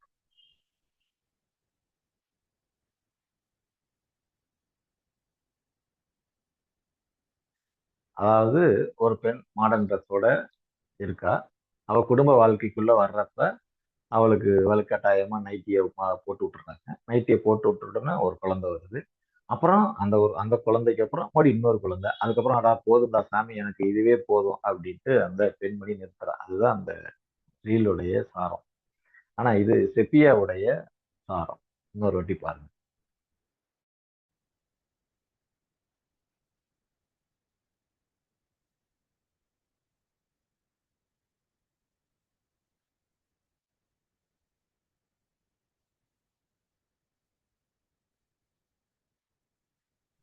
ஒரு செப்பியா எப்போ அவ அந்த செப்பியாவா மாறுறா அப்படின்னா மிக முக்கியமா அவளுக்கு விருப்பத்திற்கு எதிரான திருமணம், அவளுடைய விருப்பத்திற்கு எதிரான திருமணம்.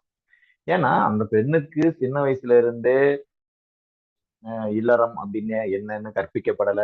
ஒரு மனிதன் பிறவி எடுத்தா அந்த பிறவிக்கான நோக்கம் அப்படின்னு கற்பிக்கப்படல. பிறவி எடுத்து அந்த பிறவியுடைய நோக்கம் அடைவதற்கு இல்லறம் தான் சிறந்த வழி. அதற்கு திருமணம் தான் மிக முக்கியமானது. திருமணத்தினுடைய நோக்கம் என்ன, திருமணத்தில் ஈடுபடக்கூடிய பெண்ணின் கடமை என்ன, திருமணத்தினுடைய பயன் என்ன அப்படிங்கிறது எதையுமே நம்ம இந்த சமூகம் கற்பிக்கிறது இல்லை. எல்லாம் பணம் சார்ந்த ஒரு வாழ்க்கையா போயிட்டு, பொருள் சேர்க்கிற வாழ்க்கையா போயிட்டு. அப்ப என்ன பண்றாங்க, இவங்களே பொருள் தேடுறதுல இன்னும் முழுமையடையாம இருப்பாங்க, அதாவது பெற்றோர். அப்ப இந்த குழந்தைய எப்படியாவது தள்ளி விட்டா போதும் அப்படின்னு சொல்லி அந்த பொண்ணை தள்ளி விடுறாங்க. அப்போ அது விருப்பத்திற்கு எதிரான ஒரு திருமணம் அமையும் போது என்ன ஆகுது, இவளுக்கு குழப்பங்கள் வந்து அந்த இவளுக்கு பிடிக்காத ஒரு வேலை செய்யறப்ப அவ செப்பியாவா மாறி, அதே மாதிரி விருப்பத்திற்கு எதிரான படிப்பும் செப்பியாவா மாத்தி விட்டுருது.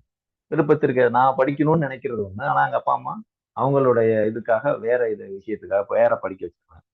இப்போ பாத்தீங்கன்னா நான் படிச்சுட்டேன், நான் படிச்சு முடிச்சதுக்கு மாதிரியான வேலை கிடைக்கிறது இல்லை, எனக்கு விருப்பத்திற்கு எதிரான வேலை தான் அமையுது. அப்போ நான் என்னுடைய இந்த விருப்பத்திற்கு எதிராக திருமணம், படிப்பு, வேலை, சூழல், இது எல்லாமே அவளை செப்பியாவா மாத்திருக்கு. இப்ப பாத்தீங்கன்னா இப்ப வந்து விருப்பத்துக்கு எதிராக கல்யாணம் பண்ணியாச்சு அப்படின்னா என்ன ஆகும், மத்தவங்களை எல்லாம் மகிழ்ச்சியா வச்சிருக்கணும். ஏன்னா நற்குணம் நற்செய்திகள் எல்லாம் இவ கடைபிடிக்கணும். அப்படி கடைபிடிக்கிறப்ப இவளுக்கு பிடிக்காத ஒரு வேலைய பிடிச்ச மாதிரி செய்ய ட்ரை பண்றான். அப்ப என்ன ஆகுது, அவளுக்கு மத்தவங்க விரும்புற மாதிரி செய்ய வேண்டி இருக்கிறப்ப இவ உள்ளுக்குள்ள நிறைய ஹார்மோன் இம்பேலன்ஸ் ஆகி அவ செப்பியாவா அவ மாறி. இதுதான் நிறைய பெண்களுக்கு நடக்கிறதா இருக்கு. இப்படி ஒரு சூழல் நடக்கிறப்ப அவளுக்கு என்ன ஆகுது, தன்னையும் பிடிக்காம போயிருது, மத்தவங்களையும் பிடிக்காம போயிருது, கன்சீவ் ஆகுறதுக்கும் அவளுக்கு பிடிக்கிறது. இப்ப நான் மகிழ்ச்சியா இருக்கணும், மகிழ்ச்சியுடைய விளைவு ஒரு குழந்தை பெற்றுக்கு ஆசை வரும். ஆனா இவ மகிழ்ச்சியாவே இல்ல, விருப்பமான திருமணத்திலையும் இல்ல, விருப்பமான திருமணம் இல்லாத போது அவளுடைய உடல் உறவு மட்டும் எப்படி விருப்பமா இருக்கும், அதுவும் பிடிக்காததா இருக்கும். அப்புறம் அப்படி இருக்கிறப்ப கன்சீவ் ஆகுறதும் அவளுக்கு பிடிக்காது. அப்புறம் இப்படி எல்லாம் இருக்கிறப்ப அவளுக்கு தான் கல்யாணம் கன்சீவ் ஆயிட்டா நமக்கு வந்து வயசான மாதிரி ஆயிடுவோம் அப்படிங்கிற ஒரு பயம் வந்துடும். அது இல்லாம கணவன் வந்து ஒரு செக்ஸுவல் தாட்டோட வந்தாலே அவனுக்கு பிடிக்காது, கணவனே பிடிக்காது. ஒரு பிடிக்காத கல்யாணம் பண்ணிட்டு தான் சொல்ல ஒரு இது கூட பழமொழி கூட சொல்ல, பிடிக்காத மருமக கை தொட்டாலும் குற்றம், கால் தொட்டாலும் குற்றம்னு ஒரு பழமொழி ஏதோ கேள்விப்பட்டிருக்கேன். அது என்னன்னா, அவனை அவனை பிடிக்கலன்னா அவனுடைய ஒரு வாசனை அவன் உடம்புல இருந்து ஒரு சந்தன வாசனையே அடிச்சாலும் இவளுக்கு அது சாக்கடை வாசனையா தான் இருக்கும். அவன் உடம்போட வாசனை கூட இவளுக்கு பிடிக்காது, கொமட்டிட்டு வரும். பொதுவா பாத்தீங்கன்னா கன்சீவ் ஆனோன்னு நிறைய பேருக்கு இந்த வாந்தி, கொமட்டல் இதெல்லாம் இருக்கு பாத்தீங்களா, இது எல்லாமே இந்த செப்பியாவுடைய அப்படியே ஒரு மைன்யூட் ஸ்டேட் இருக்கும் அதுல. அதனாலதான் அப்படி நடக்குது. அது இந்த செப்பியாங்கிறது ஆணாக இருந்தாலும் சரி பெண்ணாக இருந்தாலும் சரி அவங்களுக்கு ஆப்போசிட் செக்ஸ பிடிக்காது. அது கணவனா இருந்தா மனைவி பிடிக்காது, மனைவியா இருந்தா கணவன் பிடிக்காது. அப்படி இருக்கிறப்ப இவங்களுக்கு சுத்தமா செக்ஸ்ல இன்ட்ரெஸ்டே இருக்காது. ஒருவேளை வலுக்கட்டாயமா ஃபோர்ஸ் பண்ணா, ஃபோர்சிங் அப்படிங்கிறது ரொம்ப முக்கியமான வார்த்தை இந்த செப்பியாவில். ஃபோர்ஸ் பண்ணி எதை செஞ்சாலும் அவங்களுக்கு பிடிக்காது. ஃபோர்ஸ் பண்ணி கல்யாணம், ஃபோர்ஸ் பண்ணி படிப்பு, ஃபோர்ஸ் பண்ணி வேலை, ஃபோர்ஸ் பண்ணி உடல் உறவு, எதுவுமே பிடிக்காது. அப்படின்னா என்ன, ஃபோர்ஸ் பண்ணி செஞ்சு அது கிட்டத்தட்ட அவன் எப்படி நினைப்பான்னா அது ஒரு ரேப்புன்னு நினைப்பான். இது வந்து ஒரு ரேப், லிட்டரலி இஸ் ரேப் அப்படிங்கிறத நினைப்பான். இவளுக்கு தூக்கத்துல கூட கணவனுடைய உடலுறவு வர அது ஒரு என்னை யாராவது ரேப் பண்றாங்க அப்படிங்கிற மாதிரி எனக்கு கனவு வரும். தூக்கத்துல கனவுல பின்னாடி ஓடுற மாதிரியே கனவு வரும். ஏன்னா என்னை யாரோ பாலியல் ரீதியா துரத்திட்டு வராங்க, நான் பின்னாடி ஓடுறேன் அப்படிங்கிற மாதிரியான கனவுகள்லாம் இவளுக்கு வரும். அப்புறம் இவளுக்கு அந்த குடும்ப வாழ்க்கையில ஈடுபடுறப்ப தண்ணியில நிறைய நின்று வேலை பார்க்குற மாதிரி, தண்ணியில நிறைய நின்று வேலை பார்த்தாலே இவளுக்கு உடம்பு சரியில்லாம மேக்சிமம் அது மென்சஸ் பிரச்சனையோ நிறைய தொந்தரவுகள் அவளுக்கு வரும். தண்ணீர்ல வேலை செய்யும் பெண்களுக்கு ஒரு முக்கியமான மருந்து இந்த இது வந்து வாஷர் உமன் ட்ரிங்க்னே சொல்றாங்க. அதாவது தண்ணீரில் நின்று கொண்டு துணி துவைக்கும் பெண்களுக்கான மிக முக்கியமான மருந்து இந்த செப்பியா. அதே நேரத்துல இந்த சமையல்ல எனி டைம் இந்த சமையல் பிடிக்கல அப்படின்னா கூட இந்த ஒரு சமையல் தெரியாது செப்பியாவுக்கு, சமைக்கிறதுக்கு பிடிக்காது இந்த மருந்து. சமைக்கிறதுங்கிறது இதுக்கு ரொம்ப கஷ்டமான வேலையா இருக்கும். எப்பா சமைச்சிட்டு வந்து படுப்போம் அப்படின்னு இருக்கக்கூடிய நபர்களுக்கும் செப்பியா ஒரு முக்கியமான இந்த இந்த இந்த அம்மாக்கள் செப்பியா அம்மாக்கள் என்ன ஆயிடும் தான் குழந்தையே வெறுப்பாங்க. ரொம்ப பிடிக்கும். அந்த குழந்தை மேல பாசமும் இருக்கும். ஆனா என்னன்னா, இந்த குழந்தை நான் சொன்ன பேச்ச கேட்கலன்னா இவங்க அடிப்பாய்ங்க. சில நேரத்துல கொன்றலாம் போல இருக்கும். அதனால இந்த இந்த செப்பியா அம்மாக்கள் வளர்க்குற குழந்தையும் என்ன ஆகும், செப்பியாவாவே மாறி கிட்டத்தட்ட இதுவும் செப்பியா ஸ்டேட்டுக்கே வந்துரும். அப்படிதான் நிறைய செப்பியாக்கள் ப்ரொடியூஸ் பண்ணிட்டே இருக்கிறாங்க. அதாவது நன்மக்கள் பேரு அப்படிங்கிறத தான் திருவள்ளுவர் சொல்றாரு. இப்ப நீங்க செப்பியாவான மனநிலையில இருந்து ஒரு குழந்தை பெக்கிறப்ப என்ன ஆகும்? இந்த சமூகமே செப்பியாவா இருக்கும். அப்போ அது அந்த இல்லறத்தோட நோக்கம் நிறைவேறாது. பொதுவா இவங்க நோய சொல்றப்ப உட்கார்ந்து அழுவாங்க. என்ன சார் வாழ்க்கை இது புளிச்சு போன வாழ்க்கை. இந்த வாழ்க்கைய வாழ்றதுக்கு அதாவது எனக்கு பிடிச்ச மாரி வாழ்க்கை அமையல சார். நான் நினைச்சேன் நல்லா படிச்சு ஒரு வேலைக்கு போகணும். வேலைக்கு போயிட்டு எங்க அப்பா அம்மா கஷ்டப்படுறாங்க. அவங்கள நல்லபடியா வசதியா வச்சுக்கணும்னு நினைச்சேன் சார். ஆனா வந்து என்னைய கல்யாணம் பண்ணி வச்சுட்டாங்க. கல்யாணம் பண்ணி வச்சுட்டு இப்ப என்னால எந்த வேலைக்கும் போக முடியல. எங்க அப்பா அம்மா கஷ்டப்படுறாங்க. அதையும் நான் பார்த்துட்டு சகிக்க முடியல. இங்க இங்க வீட்டுக்குள்ள அடிமை வேலை செய்ய வேண்டியதா இருக்கு சார்ன்ட்டு அவங்க சொல்லிக்கிட்டு அழுவாங்க. ஏன்னா அதையெல்லாம் அவங்க வீட்டுல அவங்களுக்கு அவங்க சொல்லவே முடியாது. அவங்க அதாவது வீட்டிலேயும் யார்ட்டயும் சொல்ல முடியாது. கணவன் வீட்லயும் தன்னுடைய பிறந்த வீட்லயும் யார்ட்டயும் சொல்ல முடியாது. ஏன்னா அவங்க கஷ்டப்படுவாங்க இல்லையா? அப்படி இந்த நோயை சொல்லும் போதே அழுகிறப்போ நம்ம சரி சரிம்மா அதெல்லாம் ஒண்ணும் பிரச்சனை இல்லைன்னா இன்னும் அவங்களுடைய அழுகை அதிகமாகும். இவங்களுக்கு இந்த இந்த மாதிரியான வேலைகளை தொடர்ச்சியா செய்யறது பிடிக்காம செய்யறதுனால என்ன ஆகுதுன்னா இவங்களுக்கு மூட்டெல்லாம் ஒரு பலவீனமா ஆயிடும். வீட்டு வேலையே செய்ய முடியாத அளவுக்கு உங்களுக்கு ஒரு பலவீனம். நிறைய மூட்டு வலி பெண்களுக்கு முக்கியமான மருந்து இந்த செட்டியா. அதாவது கஷ்டப்பட்டு ஒரு வேலைய படுத்திருப்பாங்க. ரொம்ப லேட்டா எந்திரிக்கிறீங்க நீங்க. பொதுவா பாத்தீங்கன்னா, புகுந்த வீட்டுக்கு போனோனே, அந்த பொண்ணு காலையில அந்த பொண்ணு தான் ஆளா எந்திரிச்சு, குளிச்சுட்டு, காஃபி போட்டு வீட்ல இருக்கிற எல்லாத்துக்கும் குடுக்கணும். ஆனா, இப்ப உள்ள பெண்கள்லாம் பாருங்க, இவங்க 9 மணிக்கு, இல்ல 8 மணிக்கு இப்படி ரொம்ப லேட்டா எந்திரிப்பாய்ங்க. புருஷன்காரன் காப்பி போட்டு கொண்டு குடுக்குற மாரி தான் சூழல் இருக்கு. ஏன்னா, இந்த படிப்பு, அந்த பெண்ணின் இல்லற கடமைகளை பற்றி எந்த பாடத்தையும் அது எடுக்கிறது. என்ன ஆகுது, இவங்க பொதுவாவே லேட்டா தான் எந்திரிப்பாங்க. இப்போ கல்யாணத்துக்கு அப்புறம் பிடிக்காத வாழ்க்கை அமைஞ்சதுக்கு அப்புறம் இன்னும் லேட்டா தான் எந்திரிப்பாங்க. அப்படியே கஷ்டப்பட்டு அதை ஐயோ போட்டு தொலையணுமே, அந்த காப்பிய போட்டு குடுத்து தொலையணுமேன்னு எந்திரிக்கிறப்ப ரொம்ப கஷ்டப்பட்டு எந்திரிச்சு போய் கிச்சன்ல காப்பிய போட்டு வந்து குடுத்துட்டு படுத்துக்குவாங்க. அந்த அளவுக்கு அவங்க பலவீனமா இருக்கும். பலவீனம் அப்படிங்கிறது இந்த செப்பியா மருந்துடைய ஒரு முக்கியமான ஒரு அதுக்கப்புறம் இவங்களுக்கு ஒரு இது என்ன சார் எனக்கு பிடிச்ச மாதிரியான ஒரு வாழ்க்கை அமையல. நான் ஒரு ரொம்ப துரதிருஷ்டசாலி. அதெல்லாம் பாருங்க எல்லாருக்கும் பிடிச்ச மாதிரியான வாழ்க்கை அமைஞ்சு மகிழ்ச்சியா இருக்காங்க. நான் மட்டும் சார், நான் ரொம்ப துரதிர்ஷ்டம். எனக்கு பிடிச்ச ஒரு புருஷன் வாய்க்கல, புள்ள வாய்க்கல, அப்பா அம்மா வாய்க்கல, ஒரு நல்லா படிக்க முடியல. அப்படியே தான் அந்த குடும்பத்துல வந்து ஏதாவது மகிழ்ச்சியா இருக்குன்னா, எந்த மகிழ்ச்சிக்கும் வாய்ப்பே இல்ல. நான் ஒரு துரதிர்ஷ்டசாலி சார் அப்படின்னு சொல்லக்கூடிய நபர் யாரா இருப்பார்னா, இந்த செப்பியாவா இருக்கும். இப்போ ஒரு பெண், அவ வீட்டுல அவ இளவரசியா இருக்கா. இப்ப அவளை கல்யாணம் பண்ணி கொடுத்தாச்சு. கிட்டத்தட்ட அந்த வீட்டுல ஒரு ஒரு ராணி போல அவ இருக்கலாம். ஆனா என்னன்னா, அந்த வீட்டுல போன உடனே அவளுக்கு நிறைய பிரச்சனை. ஏன்னா இவ வந்து அந்த வாழ்க்கைய மனமும் வந்து ஏத்துக்கல. அப்படிங்கிறப்ப கொஞ்ச நாள்ல புருஷனுக்கும் அவளுக்குமான சச்சரவு ஆரம்பிக்குது. இந்த சச்சரவு ஆரம்பிக்கும் போது அவன் வந்து என்ன பண்றான், மேலும் மேலும் ஏன்னா இவ அடங்கியே போக மாட்டேங்கிறா.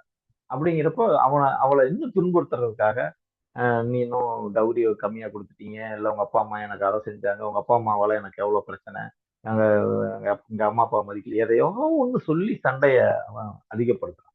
அதிகப்படுத்துருச்சே இவங்க கூட வாழக்கூடாது, இனிமே நம்ம வீட்டுக்கு போயிடுவோம் அப்படின்னு சொல்லி அங்க இருந்து அவ கோச்சிக்கிட்டு இங்க வந்துடுறான்.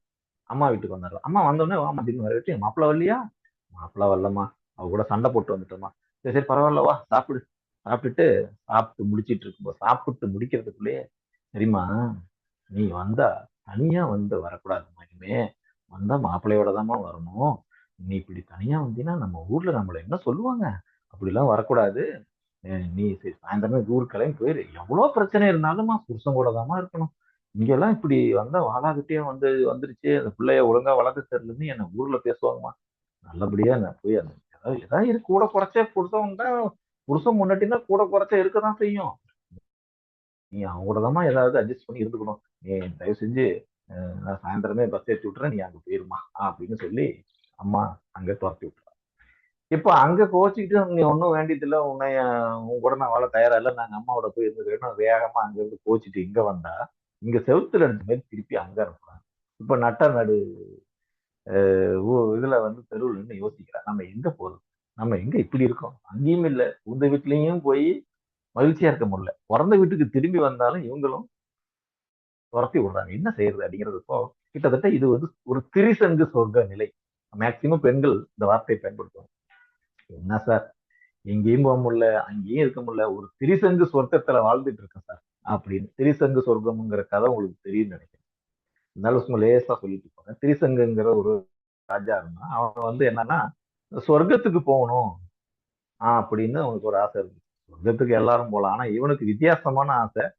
சொர்க்கத்துக்கு இந்த பூத உடலோட, இந்த மனித உடலோடவே போகணும் அப்படின்னு சிவபெருமான்கிட்ட வேண்டி வரம் கேட்டான். சிவபெருமான் வரப்ப வரம் கொடுக்குறப்ப, தம்பி இது வந்து அப்படிலாம் கொடுக்க முடியாது, ஏன்னா சொர்க்கத்துல ஆன்மாக்களுக்கு மட்டும்தான் இடம், அங்க இந்த உடலுக்கு இடம் இல்லை, இது இயற்கைக்கு எதிரானது, அப்படிலாம் அனுப்ப முடியாதுன்னா அப்படிங்கிறார். என்னையா நீ வரம் கேட்டு கொடுக்க மாட்டேறப்பாயா அப்படின்னு சொல்லிட்டு அங்கிருந்து வந்து ஒரு விஸ்வாமித்திரர்ன்ட்டு ஒரு முனிவர்கிட்ட வந்து சொல்றாரு, இப்ப சிவபெருமான்ட்டே வரம் கேட்டான் கொடுக்க முடியும்ட்டான், உடம்போட போறதுக்கு விட மாட்டேங்கிறாங்க, உன்னால அப்படி செஞ்சு தர முடியுமான்னா அவரு, அதான் சிவபெருமான விட எனக்கு சக்தி அதிகம் இருக்குன்னு சொல்லி இவர் ஒரு தன்னுடைய தவ வலிமையால சொர்க்கத்துக்கு அனுப்புறாரு. அங்க சொர்க்கத்துல சொர்க்க காவலர்கள் சொல்றாங்க, யாரு அனுப்பி விட்டாலும் சரி இங்க உள்ள விட மாட்டோம், ஏன்னா மனித உடலுக்கு அங்க வேலை இல்லை, வெறும் ஆன்மாவுக்கு மட்டும்தான், அதனால இன்னும் துரத்தி விட்டுறாங்க. துரத்தி விட்டோன்னே ஒரு விஸ்வாமித்திரர் கோவப்பட்டு, என்னையா நீ சொர்க்கத்துல உடல்லாம் என்ன, உனக்குன்னு ஒரு சொர்க்கத்தையே உருவாக்குறேன்னு சொல்லி நடு வானத்துல ஒரு சொர்க்கத்தை உருவாக்கிறாரு. அந்த சொர்க்கத்துல எல்லாம் இருக்கு, அதாவது ஒரு சோலை வனம் இருக்கு, எல்லாம் ஒரு பச்சை பசேல்னு வெப்பா எல்லாம் இருக்கு, ஆனா யாரும் இல்லை, இவர் மட்டும்தான் இருக்காரு. அப்ப அது சொர்க்கமா, கிட்டத்தட்ட அந்த இடத்துக்குள்ள போய் இருக்கிறப்போ ஒரு 10 நாளுக்கு அப்புறம் திருசங்க சொல்றான், ஐயோ இது பெரிய நரகமா இருக்கு, என்னை எங்கேயோ வேற வழியே கிடையாது, நீ தானே கேட்ட அந்த சொர்க்கத்திலே இருன்றாங்க. அதாவது மேலையும் போக முடியல, கீழையும் வர முடியல, அப்படி ஒரு நிலையில இருக்கிறது பேரு திரிசங்கு சொர்க்கம்னு. கிட்டத்தட்ட செப்பியாவுடைய மாநிலையும் இப்படித்தான். அவங்களுக்கு என்ன ஆகும் ஒரு கட்டத்துல, என்ன சார் ஒரு புளிச்சு போன வாழ்க்கை, இந்த புளிச்சு போன பொழப்பு பொழைக்கிறதுக்கு ஏதாவது பண்ணிட்டு செத்து போயிடலாம் சார், இது வாழவே எனக்கு விருப்பம் இல்லை சார். என்ன சார், உடம்பும் ரொம்ப மூட்டு வலியா இருக்கு, உடம்பும் மென்சஸ் பிரச்சனை, கர்ப்பப்பையில பிரச்சனை, சரி இதெல்லாம்னா எல்லா வேலையும் நானே தான் செய்ய வேண்டியிருக்கு சார், எவ்வளவு உடம்பு முடியலனாலும் நான் தான் சமைச்சாக வேண்டியிருக்கு, நான் தான் துணி துவைச்சா வீடு கூட்டு எல்லா வேலையும் நான் தான் செய்ய வேண்டியது. யாரும் என்னைய என்னம்மா உனக்கு ஏதோ உடம்பு சரியில்லையாவா டாக்டர்கிட்ட கூட்டு போறான் அப்படின்னு யாரும் கேட்கறது இல்ல. எவ்வளவு இதெல்லாம் என்ன சார் பொழப்பு இதெல்லாம், சே சே சே சே சே. ஒரே புளிச்சு போன பொழப்பு சார். இதெல்லாம் இப்படி எல்லாம் பொழைக்கணுமா சார், செத்து போயிடலாம் சார் பேசாம அப்படின்னு சொல்லக்கூடிய ஸ்டேட்டுக்கு செப்பியா வரும்.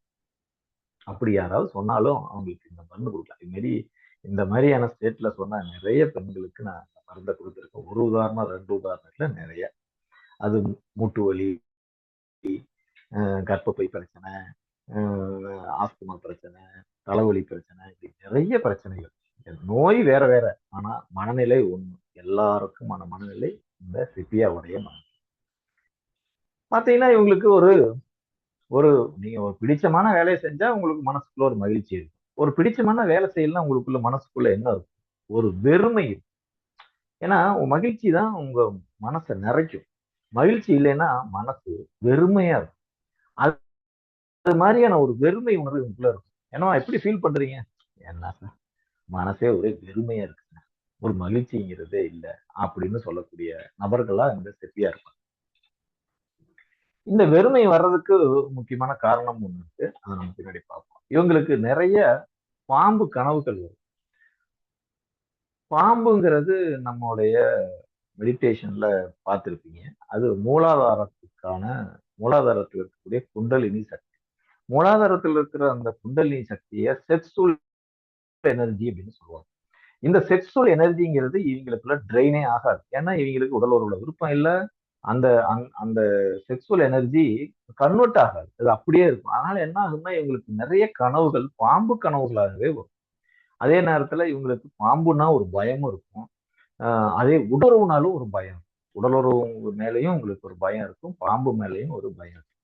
பொதுவா செப்பியா பெண்களுக்கு ஏன் உடலுறவு பிடிக்க மாட்டேங்குது அப்படின்னா, அவங்க கிட்டத்தட்ட ஒரு பேலன்ஸ் ஸ்டேட்டுக்கு வந்துருவாங்க. அவங்களுக்கு அறிவும், உணர்வும், அதாவது மூளையும், இதயமும் பேலன்ஸா இருக்கும். அதாவது செக்ஸ் உங்களுக்கு தேவைப்படாது. அதாவது கிட்டத்தட்ட வந்து ஒரு கடவுள் நிலை, அப்படி ஒரு குரு மனநிலைன்னு சொல்லுவாங்க. அந்த மனநிலைக்கு வந்துருவாங்க. செக்ஸ் தேவைப்படாத ஒரு நிலைக்கு வந்துருவாங்க. அதனால என்னன்னா, வீட்டுக்காரங்கலாம் வந்து அவங்க வீட்டுக்காரர்கள் வந்து ஒரு முயற்சி செய்வாங்க. அதாவது அந்த உடல் உறவுக்கு முன்னாடியே சில முயற்சிகள்லாம் ட்ரை பண்ணுவாங்க. அப்பயே உங்களுக்கு தெரிஞ்சிரும், இவன் என்னத்துக்காக கூப்பிடுறான் அப்படின்னு.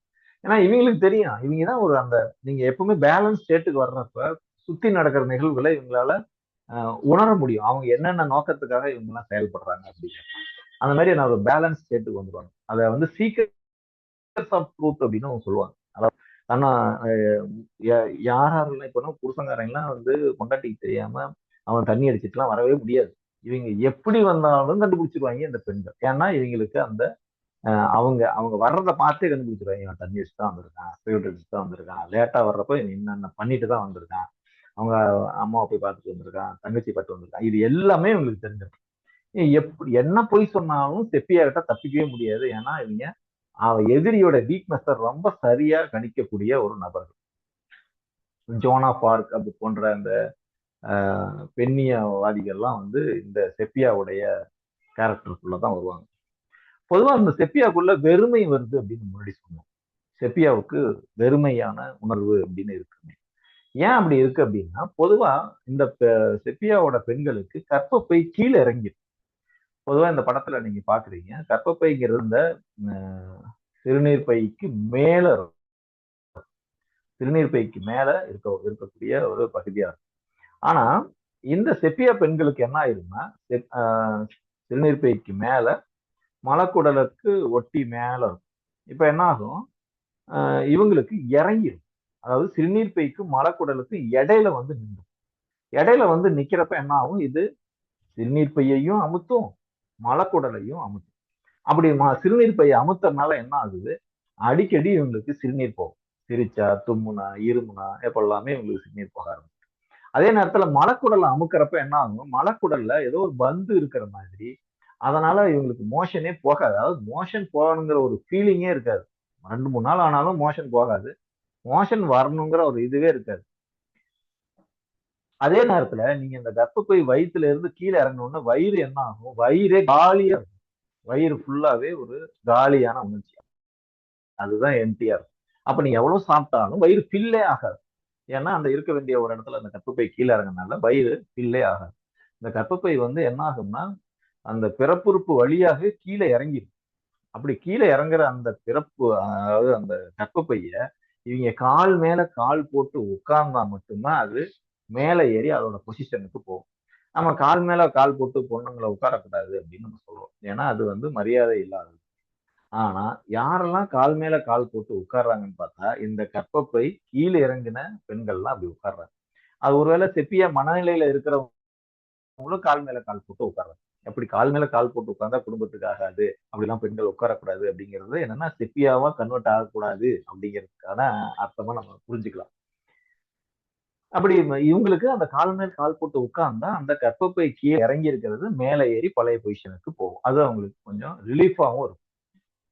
இப்ப செப்பியாவை நம்ம பாக்குறப்ப ஒரு இதுன்னா, வேலை செய்ய பிடிக்காது, வீட்டு வேலை செய்வதற்கு அவங்களுக்கு விருப்பம் இருக்காது. அதே நேரத்துல முகத்துல ஒரு சோகம் இருக்கும், முகத்துல மங்கு இருக்கும். அதே நேரத்துல அவங்களுக்கு அவங்களுக்கு பிடித்தமான உறவுகளே பிடிக்காது. புருஷனை பிடிக்கும், குழந்தைங்களை பிடிக்கும். ஆனா செப்பியாவா மாறினதுக்கு அப்புறம் அவங்கள பிடிக்காது. அப்புறம் கால் மேல கால் போட்டு உட்கார்ந்துருப்பாங்க.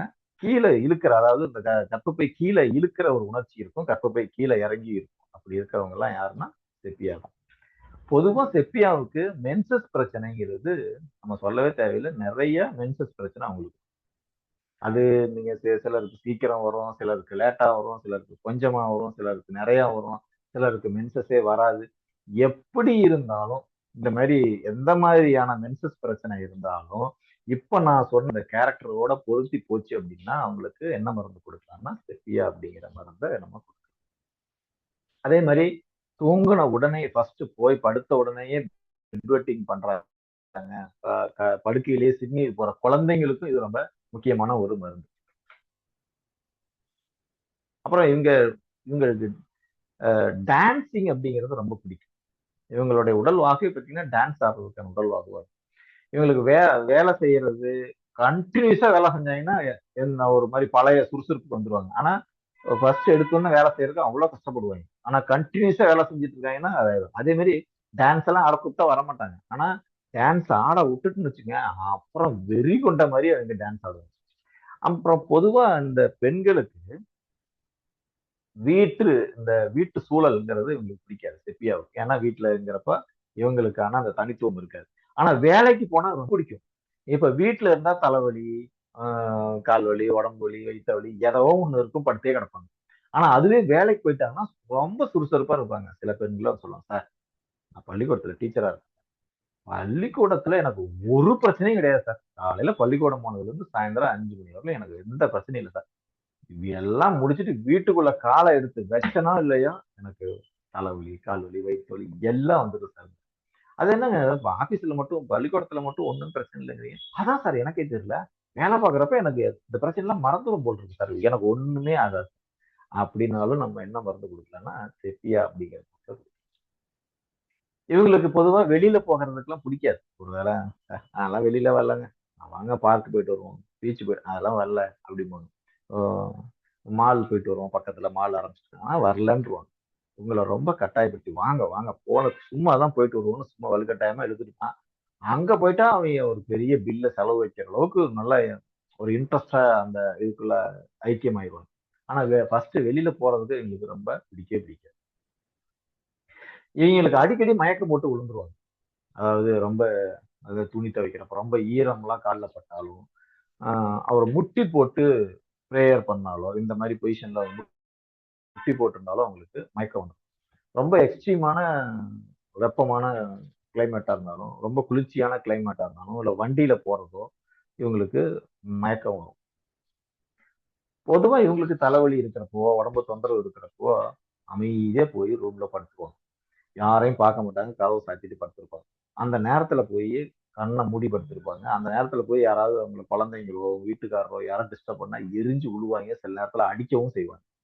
ஏன்னா அவங்களுக்கு அது பிடிக்காது. அந்த மாதிரி உடம்பு சரியில்லாத நேரத்துல என்னை தனியா விடுங்க, சும்மா வந்து யாரும் என்னை தொந்தரவு பண்ணாதீங்க அப்படின்னு சொல்லக்கூடிய ஆட்களா இருக்கும்.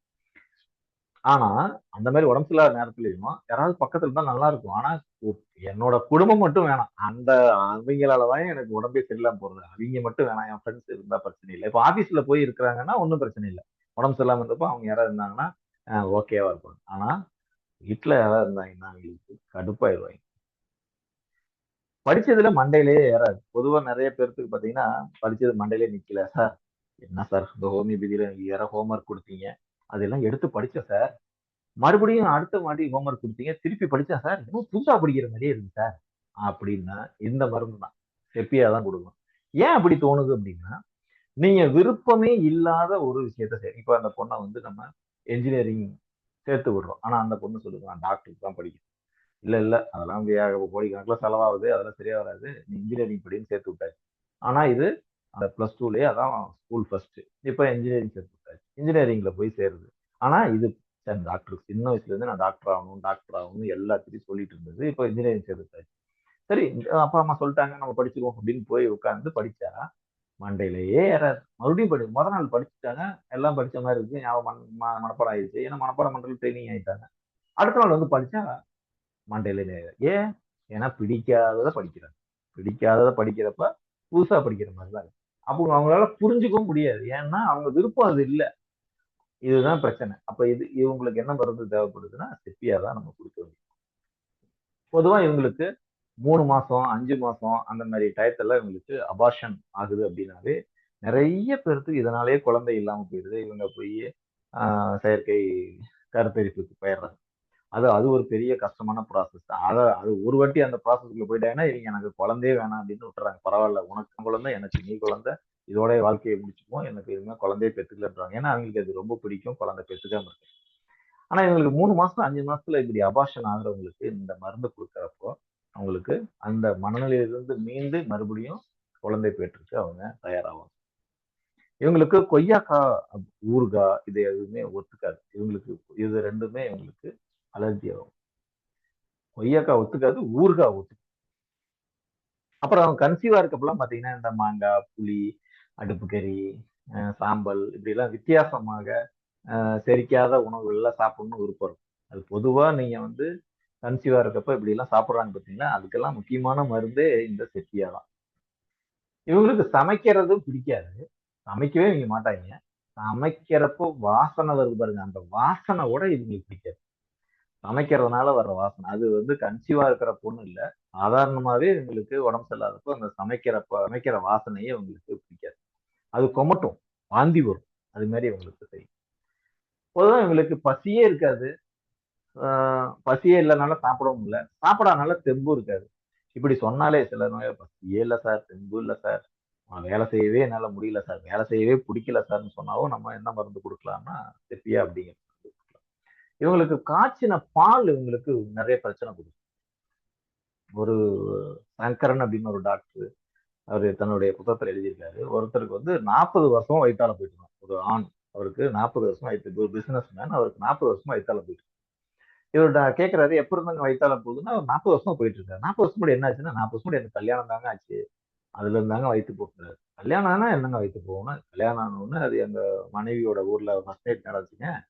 அவங்க வந்து ஃபர்ஸ்ட் நைட்ல பால், அது சுண்ட காய்ச்சின பால கொண்டு வந்து அதுல ஏதோ அதெல்லாம் போட்டு குடுத்தாங்க. எனக்கு பொதுவுல காய்ச்சின பால் சாப்பிட்டாலே ஒத்துக்காது அப்படின்னு சொன்னேன்.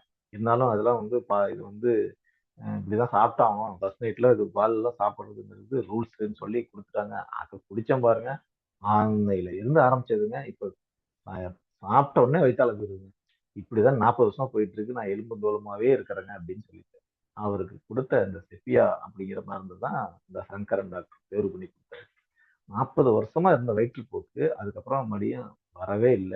நார்மல் ஆயி அவர் உடம்பும் போட்டுது. உடம்பும் நல்லா தெம்பா இருந்தாரு அப்படிங்கிறத அவரு தன்னுடைய கட்டுரைகள்ல எழுதியிருக்காரு.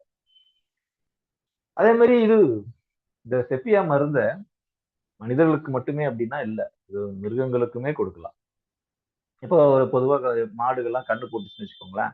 கண்ணு போட்டு சில மாடுகள்லாம் அந்த கன்னுக்குட்டிய ஊட்டுறதுக்கு விடாது.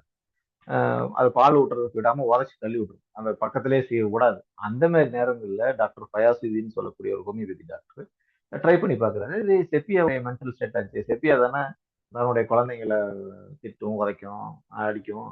அதே மாரி இதுவும் செய்யுதே. இதுக்கு செப்பியா போட்டா என்னன்னு செப்பியா மருந்த அந்த மாட்டுக்கு குடுத்துருக்காரு. மாட்டுக்கு குடுத்த உடனே அது மறுபடியும் கன்னுக்குட்டிய ஊட்ட விட்டுருக்கு. பக்கத்துல சேர்த்துருக்கு. அப்போ இது மனிதர்களுக்கு மட்டுமே இல்ல, மிருகங்களுக்கும் இந்த மருந்து பயன்படுது. அதுவும் ம் மனநிலையவே மாற்றி ஒரு முக்கியமான மனமாற்றத்துக்கு அது இந்த செப்பியா மருந்த பொறுத்தவரையிலும் முக்கியமா இது கீயா என்ன அந்த யாருக்கு அதெல்லாம் குடுக்கலாம் அப்டின்னா, வாழ்க்கை இந்த வாழ்க்கையே எனக்கு ஒப்பல, பிடிக்கல. ஒரு பிடிக்காத வாழ்ந்த வாழ்க்கைய நான் வந்து வாழ்க்கைக்குள்ள போயிட்டேன். அப்போ எனக்கு இந்த வாழ்க்கையே பிடிக்கல. ஒரு புளிச்சு போன வாழ்க்கையா இருக்கு. இந்த வாழ்க்கையே எனக்கு பிடிக்கல.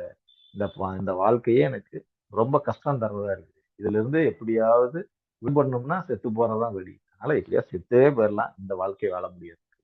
அப்படிங்கிற ஒரு ஃபீலிங்ஸ் இருக்கணும். அதே நேரத்துல எல்லா மகிழ்ச்சிக்கும் அவங்களுக்கு ஒரு வெறுப்பு. குடும்பத்து மேலேயே ஒரு வெறுப்பு. குடும்பத்துல இருக்கிற உறுப்பினர்கள் எல்லார் மேலேயும் ஒரு வெறுப்பு அப்படிங்கிறது இந்த செப்பியாவுடைய மென்டல் ஸ்டேட் ஆஃப். அதுதான் இந்த செப்பியாவுடைய மனநிலை. செப்பியாவ வந்து எப்படிலாம் குடுக்கலாம்னா, இந்த முதல் இதே வந்து, "என்ன சார் வாழ்க்கை, புளிச்சு போன வாழ்க்கை. இந்த வாழ்க்கை வாழ்றதுக்கு வாழாமயே இருந்துரலாம்" அப்படின்னு சொல்றதும், குடும்பத்த பிடிக்காம போறதும், தான் ரொம்ப நேசிக்கிறவங்களையே பிடிக்காம போறதும் ரொம்ப முக்கியமானது. குடும்ப வாழ்க்கையில இருக்கிற அந்த நற்செய்கைகள் செய்வதற்கு பதிலா, எனக்கு வெளியில போய் ஏதாவது ஒரு வேலை பார்த்து நான் சம்பாதிக்கிறது எனக்கு முக்கியம் அப்படின்னா, அவங்களுக்கு நல்லா இருக்கும். அதே நேரத்துல தான் கூட முரண்படுறது அப்படிங்கிறது இவங்களுக்கு பிடிக்காது. செப்பியா எப்படி நக்ஸ்வாமிக்கு மாரி இதுக்கும் இவர யாராவது எதிர்த்து பேசுறது, இவங்களுக்கு விருப்பப்படுறத நடக்க விடாம பண்றப்ப இவங்களுக்கு கோவம் வரும். உணவு சமைக்கிறது இவங்களுக்கு பிடிக்காது. உணவு வாசனையே இவங்களுக்கு பிடிக்காது. தொந்தரவு சொல்லும்போது அழுவாங்க. முகத்துல மங்கு இருக்கும். கர்ப்பப்பை கீழ இறங்கும். அத கால் மேல கால் போட்டா நல்லா இருக்கும். பொதுவா பெண்களுக்கான மருந்துகளுக்கு ரொம்ப முக்கியமான ஒரு மருந்து. அது கன்சீவா இருக்கிறப்ப, குழந்தை பெற்றிருக்கப்போ, பால் குடுத்துட்டு இருக்கப்போலாம் இந்த மருந்து அவ்வளோ அற்புதமா பயன்படும். பானை வயிறு மாரி, அதாவது குழந்தை பிறந்ததுக்கப்புறம் வயிறு பானை மாரி இருந்தாலும், அதுக்கும் ரொம்ப முக்கியமான மருந்து. ஒரு நாள் மட்டுமே மென்சஸ் இருக்கும். அதுவும் தண்ணியில நின்னு வேலை பார்க்கறப்போ அது தொந்தரவு ரொம்ப குடுக்கும். அதே மாரி மூட்டு வலி, ரொமட்டாய்டு ஆர்த்தரைட்டிஸ் அது கூட சேர்ந்து இந்த யூரின் இன்ஃபெக்ஷன், யூரினரி பிரச்சனை இருக்கிறவங்களுக்கு இந்த மருந்த குடுக்கலாம். இது வந்து ரொம்ப ரொம்ப முக்கியமான மருந்து. இந்த மருந்த நீங்க இதுல போய் படிச்சுக்கலாம். ம மருந்து அம்பலவாணனுடைய புத்தகத்துல போய் படிச்சுக்கலாம்.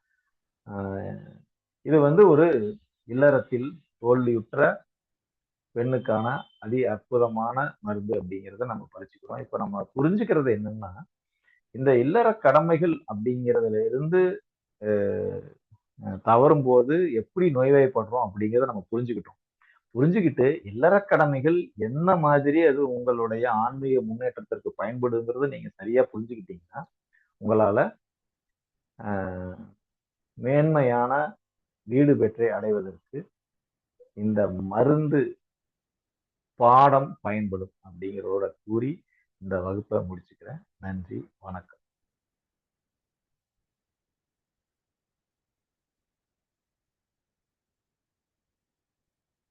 ஏதாவது கேள்வி இருந்தா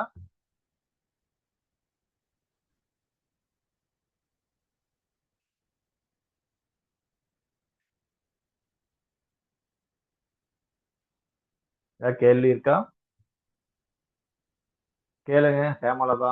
வாழ்க வளமுடன் ஐயா. டைம் சொல்லுங்கம்மா. 1:45. ஒரு 5 நிமிஷத்துக்குள்ள 5 நிமிஷம் மட்டும் கொடுங்க. சரிங்க ஐயா, சரிங்க ஐயா. அம்மா ரொம்ப சுருக்கமா உங்க கேள்வியை கேளுங்க ஹேமலதா.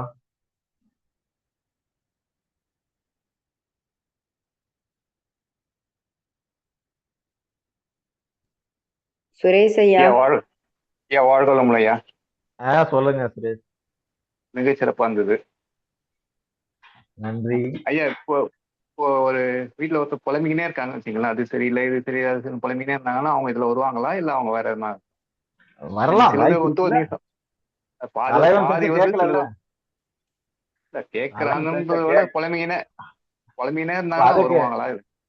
வரலாம். ஏன்னா தலைவன் அதெல்லாம் ஒண்ணும் பிரச்சனை நான் பாத்துக்கிறேன் அப்படின்னு சொன்னா புலம்புல நிப்பாட்டணும்ல. நிப்பாட்டாம புலம்பிட்டே இருந்தாங்கன்னா அதுவும் செப்பியாக்குள்ள வரலாம். சாபம் வர மாதிரி பேசினா வரலாம் வரலாம், வாய்ப்பு இருக்கு. அது நிறைய மருந்து இருக்கு, போக படிப்பீங்க. இந்த கேரக்டர்ல பிக்ஸ் நான் இப்ப நான் சொன்னதுல ஏதாவது பிக்ஸ் ஆனா நீங்க கொடுக்கலாம். 1-2 ஒரு மீதி எல்லாம் வரலாம். ஓகே ஓகே, நல்லா இருந்தது, சிறப்பா இருந்தது. நன்றி நன்றி. வாழ்க. ஐயா இப்ப இப்படி இருக்கிறவங்களுக்கு வந்து இந்த மருந்து கொடுத்தா சரி ஆயிருவாங்களா ஐயா? ஆயிருவாங்க. அது ஆயிருவாங்கிறத விட இந்த வகுப்பை முதல்ல கேட்டாலே இப்ப சிவசிரியே நினைக்கலாம், இப்ப இந்த மாதிரியான ஒரு மனநிலையில நான் இருக்கிறேன் அப்படின்னா இந்த வகுப்புல நீங்க புரிஞ்சுக்கலாம்ல. ஓகே, நம்ம வந்து இல்லற கடமைகள்ல இருந்து நம்ம தவறி இருக்கோம், அதனாலதான் இந்த நோய் எல்லாம் வந்திருக்கு. புரிதல் வந்தா கூட இந்த மருந்து தேவைப்படாமே சரியாயிடும். தேங்க்யூ. ஓகேங்க ஐயா. ஆனா இது ரொம்ப ரொம்ப மோசமான கேரக்டரா இருக்குதுங்க ஐயா. இப்படி கூட பெண்கள் இருப்பாங்களாங்கிற மாதிரி இருக்குது இந்த கேரக்டர். இப்படித்தான் பெண்கள் இருக்கிறாங்க. Even Sivasri also. எப்படி சொல்லலாம்னா இது சிவஸ்ரீ ஆல்சோ, அதாவது இப்ப நீங்க உட்பட அப்படின்னு நான் சொல்றேன்னா உங்களை மட்டும் இல்ல, என் மனைவியும் சேர்த்துதான் சொல்லிக்கிறேன். எல்லாரும் எல்லா பெண்களுக்குமே இந்த இல்லறத்திற்கான நோக்கம் தெரியறது இல்ல. ஆண்களுக்கு முதல்ல தெரியல, அதான் ஃபர்ஸ்ட் பிரச்சனை, அக்ரோமிக்க பிரச்சனை. ஃபர்ஸ்ட் ஆண் கடமை தெரியாததுனாலதான் பெண் வந்து தெரிய மாட்டேங்குது. அப்படி பெண்ணும் வந்து என்ன ஆகுதுன்னா அவளுக்கு நிறைய பிரச்சனை வருது. அவளுக்கு ரொம்ப அந்த குடும்பத்துக்குள்ள கஷ்டப்பட்டு உள்ள அடாப்ட் பண்ணிக்க ட்ரை பண்றா. ஆனா அவளால முடியாம போய் தான் அவள் நோய்வாய்ப்படுறா. ஓகேம்மா, வேற? ஐயா வாழ்க வளமுடன். இது இந்த மருந்து எங்க ஹோமியோபதி இதுல கிடைக்குமாங்க? எங்க நான் அப்புறமா சொல்றேம்மா. ஓகே. ஏன்னா எனக்கு நீங்க சொன்ன வாழ்க்கையில எல்லாமே இருக்குது அந்த பிரச்சனை. மங்கு இருக்குது 2 கன்னத்துலயும் மோஷன் பிரச்சனை இருக்குது. அதனாலதான் ஐயா கேட்டேன். நான் சரிம்மா, ரொம்ப அதெல்லாம் கிளாஸ் பார்த்துக்கலாம். ரொம்ப அருமையா இருந்ததுங்க ஐயா. நல்லதும்மா, நன்றி. ஆஹ் நம்மள நாமே புரிஞ்சுக்கிறது மாதிரி எந்த இடத்துல தப்பு பண்ணியிருக்கோம், குடும்பத்தால எவ்வளவு பாதிச்சிருக்கோன்றது புரிதல் ரொம்ப அருமையா இருந்ததுங்க ஐயா கிளாஸ். அவ்வளவுதான். புரிதல் புரிதல் வந்தாலே நீங்க மருந்தே எல்லாமே சரியாயிடும். அதனால அந்த மங்கு போறதுக்கு மோஷன் ப்ராப்ளம் இதுல இருந்து கொஞ்சம் வெளியில வரணும்னா எப்படி எங்க கிடைக்கும்ன்றதுக்கு தாங்க ஐயா. இந்த இந்த மருந்தை ஓகே, அப்புறமா நான் உங்களுக்கு சொல்றேன். இந்த மங்கு மங்கு இந்த செப்பியா மருந்தை பத்தி இன்னும் இது நான் ரொம்ப கம்மியான நேரத்துல, எனக்கு கொடுக்கப்பட்ட நேரம் ரொம்ப கம்மி. இந்த நேரத்துல நான் இந்த மருந்தை பத்தி அவ்வளோ விளக்கம் இல்லை. ஏன்னா இந்த ஒரு மருந்தை பத்தி மட்டுமே இன்னும் இதே மாதிரி 3 கிளாஸ் எடுக்கலாம். அவ்வளோ ஒரு பெரிய மருந்து. அது நம்ம வாழ்க்கை சூழலோட பொருத்தி பார்க்கறப்போ அவ்வளவு புரிதல்கள் நம்ம குடும்பத்துக்கு தரும். ஓகே, நன்றி சிவஸ்ரீ. ஓகேங்க. உங்களோட கன்க்ளூஷனோட நன்றி. முடிச்சுக்கோங்க. நன்றி. நன்றிங்க ஐயா. வாழ்க வளமுடன். வாழ்க வளமுடன் ஐயா. ஐயா நான் ஹேமலதா பேசுறேன் ஐயா. சொல்லுமா ஹேமலதா. வாழ்க வளமுடன் ஐயா. இந்த செஃபியா சொல்லுங்க. மருந்துமும் உங்களுடைய இது இருந்திருந்தா நாங்க இன்னும் எங்க வாழ்க்கையை நல்லா சிறப்பா வச்சிருந்திருப்போமோ அப்படிங்கிற ஒரு எனக்கு சிந்தனை இப்ப வர ஆரம்பிச்சிருச்சு. ஏன்னா நீங்க சொல்லக்கூடிய விஷயங்கள் லேடிஸ் ஒவ்வொருத்தரும் அதை கடந்துதான் வந்திருக்காங்க. இப்ப இருக்கக்கூடிய நிலைகள் அப்படிதான் இருக்குது. எனக்கு அது ஒவ்வொன்றும் இப்ப நீங்க சொல்றது நம்ம வாழ்க்கையோட பொருத்தி பார்க்கும் பொழுது நம்ம எவ்வளவு தவறான வாழ்க்கையே சில விஷயத்துல வாழ்ந்து வந்துட்டோம் அப்படிங்கிற விஷயம் தெளிவா தெரியுது. இது எங்களுக்கு இறைவனும் மதனையாவும் உங்களுடைய இதுவும் எங்களுக்கு இறைநிலையோட சேர்ந்து கிடைச்சது எங்களுடைய பெரிய பாக்கியம். இது நான் எப்படி சொல்றதுன்னு தெரியல. ரொம்ப மகிழ்ச்சியா இருக்குது. அப்ப கடந்து போன வாழ்க்கையை நம்ம மாத்த முடியாது. ஆனா இப்ப கிடைச்ச இந்த புரிதலே நமக்கு போதும். அதை இப்ப இருந்தே நம்ம வாழ்க்கையை மாற்ற முடியும். நல்லதுமா. ஓகேமா. நக்ஸ்வாமிக்கா கொடுக்க ஆரம்பிச்சுட்டேன் நானு வீட்டுல. சோ இப்ப எனக்கான விஷயத்த நான் தொடர போறேங்க ஐயா. சரி, ரொம்ப நன்றிங்க ஐயா. நன்றி ஐயா. 2 பேர் இருக்காங்க, ஓகே கொடுக்கவா ஐயா? உங்களுக்கு நேரம் ஆச்சுனீங்களாமா? அதான் 2 மணி கிளாஸ். இந்த 2 நிமிஷம். சரி, ஓகே. அப்பனா பூங்கொடியம்மா வாழ்க வளமுடன். வாழ்க்கை வளமுடனுங்க ஐயா. ரொம்ப சிறப்பா இருந்துச்சுங்க ஐயா. இது எனக்காகவே சொன்ன மாதிரி இருந்தது. எல்லாம் அப்படியே இது பண்ற மாதிரி, ஒரு சில இது மட்டும்தான் இதாகிற மாதிரி இருந்துச்சுங்க. மற்றபடி எல்லாம் அப்படிதாங்க ஐயா தெரியுது. மருந்து எடுக்கணும்னா இதுக்கப்புறம் சொல்லுவீங்களா எல்லாம்? சரிம்மா, சொல்லுவோம். ஓகே, நன்றிங்க. வாழ்க வளமுடனுங்க. ரொம்ப சிறப்புங்க ஐயா. நன்றிங்க. நன்றி. வாழ்க வளமுடன். சொல்லுமா. நான் பத்மாவதி பேசுறேங்க. ஏற்கனவே பேசிட்டேன். தைராய்டு இருக்கு, தஞ்சாவூருக்கு நான் உங்களை நேரா பாக்குறேன்னு. எனக்கும் ஆல்மோஸ்ட் எல்லாமே சக்சஸ் ஆகிற மாதிரி இருக்கு நீங்க சொல்றது எல்லாமே. எனக்கு மங்கு இருக்கு. எனக்கு மங்கெல்லாம் எதுவுமே கிடையாது. இப்பதான் மேரேஜுக்கு அப்புறம் ஒரு 40க்கு மேலதான் இந்த மங்கு தைராய்டு எல்லாமே இருக்கு. நீங்க சொல்ற எல்லாமே ஆக்சுவலா மெடிடேஷன் பண்றது, ஒரு தனிமையை விரும்புறது எல்லாமே இருக்கு. ஆனா இல்ல, ஒரு இன்வால்வ் இருக்கட்டும் அப்படின்னு சொல்லிட்டு எங்க வீட்டுக்காரர் சொல்லுவாங்க, நீ யோகா போய் வேற மாதிரி போயிட்ட அப்படிம்பாங்க அடிக்கடி. நான் அதை யார்கிட்ட ட்ரீட்மெண்ட் எடுக்கிறதுன்னு எனக்கு ஒண்ணும் தெரியல. ஆல்மோஸ்ட் ஒரு புரிதலோட புரிதல் வந்துருச்சுனாலே உங்களுக்கு ட்ரீட்மெண்டே தேவை. புரிதல் தான் வைத்தியம். புரிதலோட தான் இருக்கிறேன். கடமையை தானங்க கரெக்டா செய்ய சொல்றாரு. அந்த கடமையை கரெக்டா செஞ்சிட்டு இருக்கிற மாதிரி ஒரு ஃபீல் இருக்கு. ஓகே, நல்லது. நன்றிமா. இந்த வகுப்புல எனக்கு கொஞ்சம் ரிலேட்டடாவே இருக்கிற மாதிரி வாழ்க்கை. நன்றி. மிக்க நன்றிமா. வாழ்க வளமுடன். கோமதி சுதாகரம்மா, நீங்க கேட்டீங்கல்ல? வாழ்க வளமுடன் ஐயா. வாழ்க வளமுடன் ஐயா. நீங்க சொன்ன அத்தனை சிம்டம்ஸ்மா, அந்த அறிகுறிகள் அத்தனை எனக்கு கல்யாணம் புதுசா இருந்ததுங்க ஐயா. நான் நர்ஸ் ஆக்சுவலா. நான் அப்படி இருக்கும்போது எனக்கு இந்த ஒரு ஜாயிண்ட் ஃபேமிலில இருந்து ரொம்ப நீங்க சொன்ன அத்தனை சிரமம் எக்ஸ்ட்ரீமாவே நான் இருந்திருக்கேன். தலை வெடிக்கிற மாதிரி எல்லாம் இருக்கும். சோ அதெல்லாம் நான் பயங்கரமா ஃபேஸ் பண்ணிருக்கேன். நீங்க சொல்லும் போதே எனக்கு ரீகால் பண்ணி எல்லாமே அப்படி ஒரு பிளாஷ்பேக் மாதிரி போயிட்டு இருந்தது. பட் நான் இப்போ எப்படி இருக்கேன்னா ரொம்ப ஹாப்பியா இருக்கேங்க ஐயா. நிஜமாவே அது ஒரு புரிதல் என் கணவர் தான் எனக்கு கொடுத்தாங்க. இந்த மாதிரி அவர் நிறைய நல்லாவே ஒரு புரிதல் அதிகமா இருக்கும். ஒரு ஹெல்த் இன்ஸ்பெக்டரா இருக்காங்க. சோ அவங்க எல்லாமே சொன்னாங்க. நான் ரொம்ப உடனே எல்லாம் புரிஞ்சுக்கல, கொஞ்சம் பொறுமையா தான் புரிஞ்சுக்கிட்டேன். பட் இப்போ எங்களோட லைஃப் எப்படி போயிட்டு இருக்குன்னா ரொம்பவே ஹாப்பியா போயிட்டு இருக்குங்க. ஆனா நீங்க வெரி சொன்ன குட். அத்தனை சிம்டம்ஸ் எனக்கு இருந்தது. எது சொன்னாலும் அவ்வளவுதான். கேட்கவே மாட்டேன். ம். எத்த சொன்னாலும் கேட்க மாட்டேன். அப்படி மாற்றத்துக்கு இருந்தேன். காரணம் என்னம்மா? மாற்றத்துக்கு காரணம் மாற்றத்துக்கான காரணம் என் கணவர் தான். 100% அவர் தான். நானும் யோசிச்சிருக்கேன். நான் எப்படி இப்படி இருந்தாலும் இப்படி மாறி இருக்கேன் அப்படின்னு. அதுக்கப்புறம் அவர் தான் என்ன டீச் பண்றது, கைட் பண்ணாரு. இப்படி இருக்கணும் அப்படின்னு. ஆனா அவர் சொன்னா நான் கேட்க மாட்டேன் ஆரம்பத்துல. அவரை நான் ரொம்ப உதாசீனப்படுத்துவேன், ரொம்ப பண்ணிட்டு இருந்தேன். ஆனா எப்படி நான் அடங்கினேன்னு எனக்கே தெரியலங்க ஐயா. ஆனா இப்போ வந்து நான் அவ்வளவு லைஃப் சூப்பரா போயிட்டு இருக்குங்க. எல்லா விதத்துல நான் எல்லா வேலையும் நான் தான் பாக்குறேன். அவர் சொல்லுவார், நான் பாரு வேலைக்காரியமா நான் எல்லா வேலை செய்யறேன். இல்ல குமுதி, நீ இந்த வீட்டோட மகாராணி அப்படின்னு சொல்லுவாரு. நீ அவளை அவ்வளவுதான். வேலைக்காரின்னு சொல்ற, இந்த வீட்டோட மகாராணியே நீதான் அப்படிம்பாரு. சோ இப்படி Good. சொல்லி சொல்லி தான் எனக்கு மாத்தினாரா என்னன்னு தெரியல. பட் எங்களோட அந்த எல்லாமே கான்டெக்ட்ல இருந்து எல்லாமே நாங்க ரொம்ப ஹாப்பியா இருக்கோங்க ஐயா இப்போ. மகிழ்ச்சிமா, அப்படிதான் இருக்கும். மகிழ்ச்சி. எல்லாமே மாற்றம். எனக்கு இருந்திருக்குங்க ஐயா. அவ்வளவுதான். இந்த மாற்றம் தான். நீங்க பாத்தீங்களா, அந்த செப்பியா ஸ்டேட்ல இருந்து உங்க கணவர் வந்து மாத்தி கொண்டு வந்துட்டாரு. அதே மாதிரி இந்த தைராய்டு வகுப்பும் இந்த ஆமாங்க வகுப்பும் ஐயா, இந்த உங்களுக்கு வகுப்பு மாற்றம். நிஜமாவே ஒரு மிராக்கல் வகுப்பு தாங்க ஐயா. இறைமதன் ஐயாவுக்கு கோடி நன்றிகள் சொல்லணும் பத்தாது. சும்மா சொல்லலாம் கோடி நன்றி ஈஸியா சொல்லிட்டு போயிடலாம். பட் ஆனா அவ்வளவு நன்றி சொல்லணும் பத்தாதுங்க ஐயா.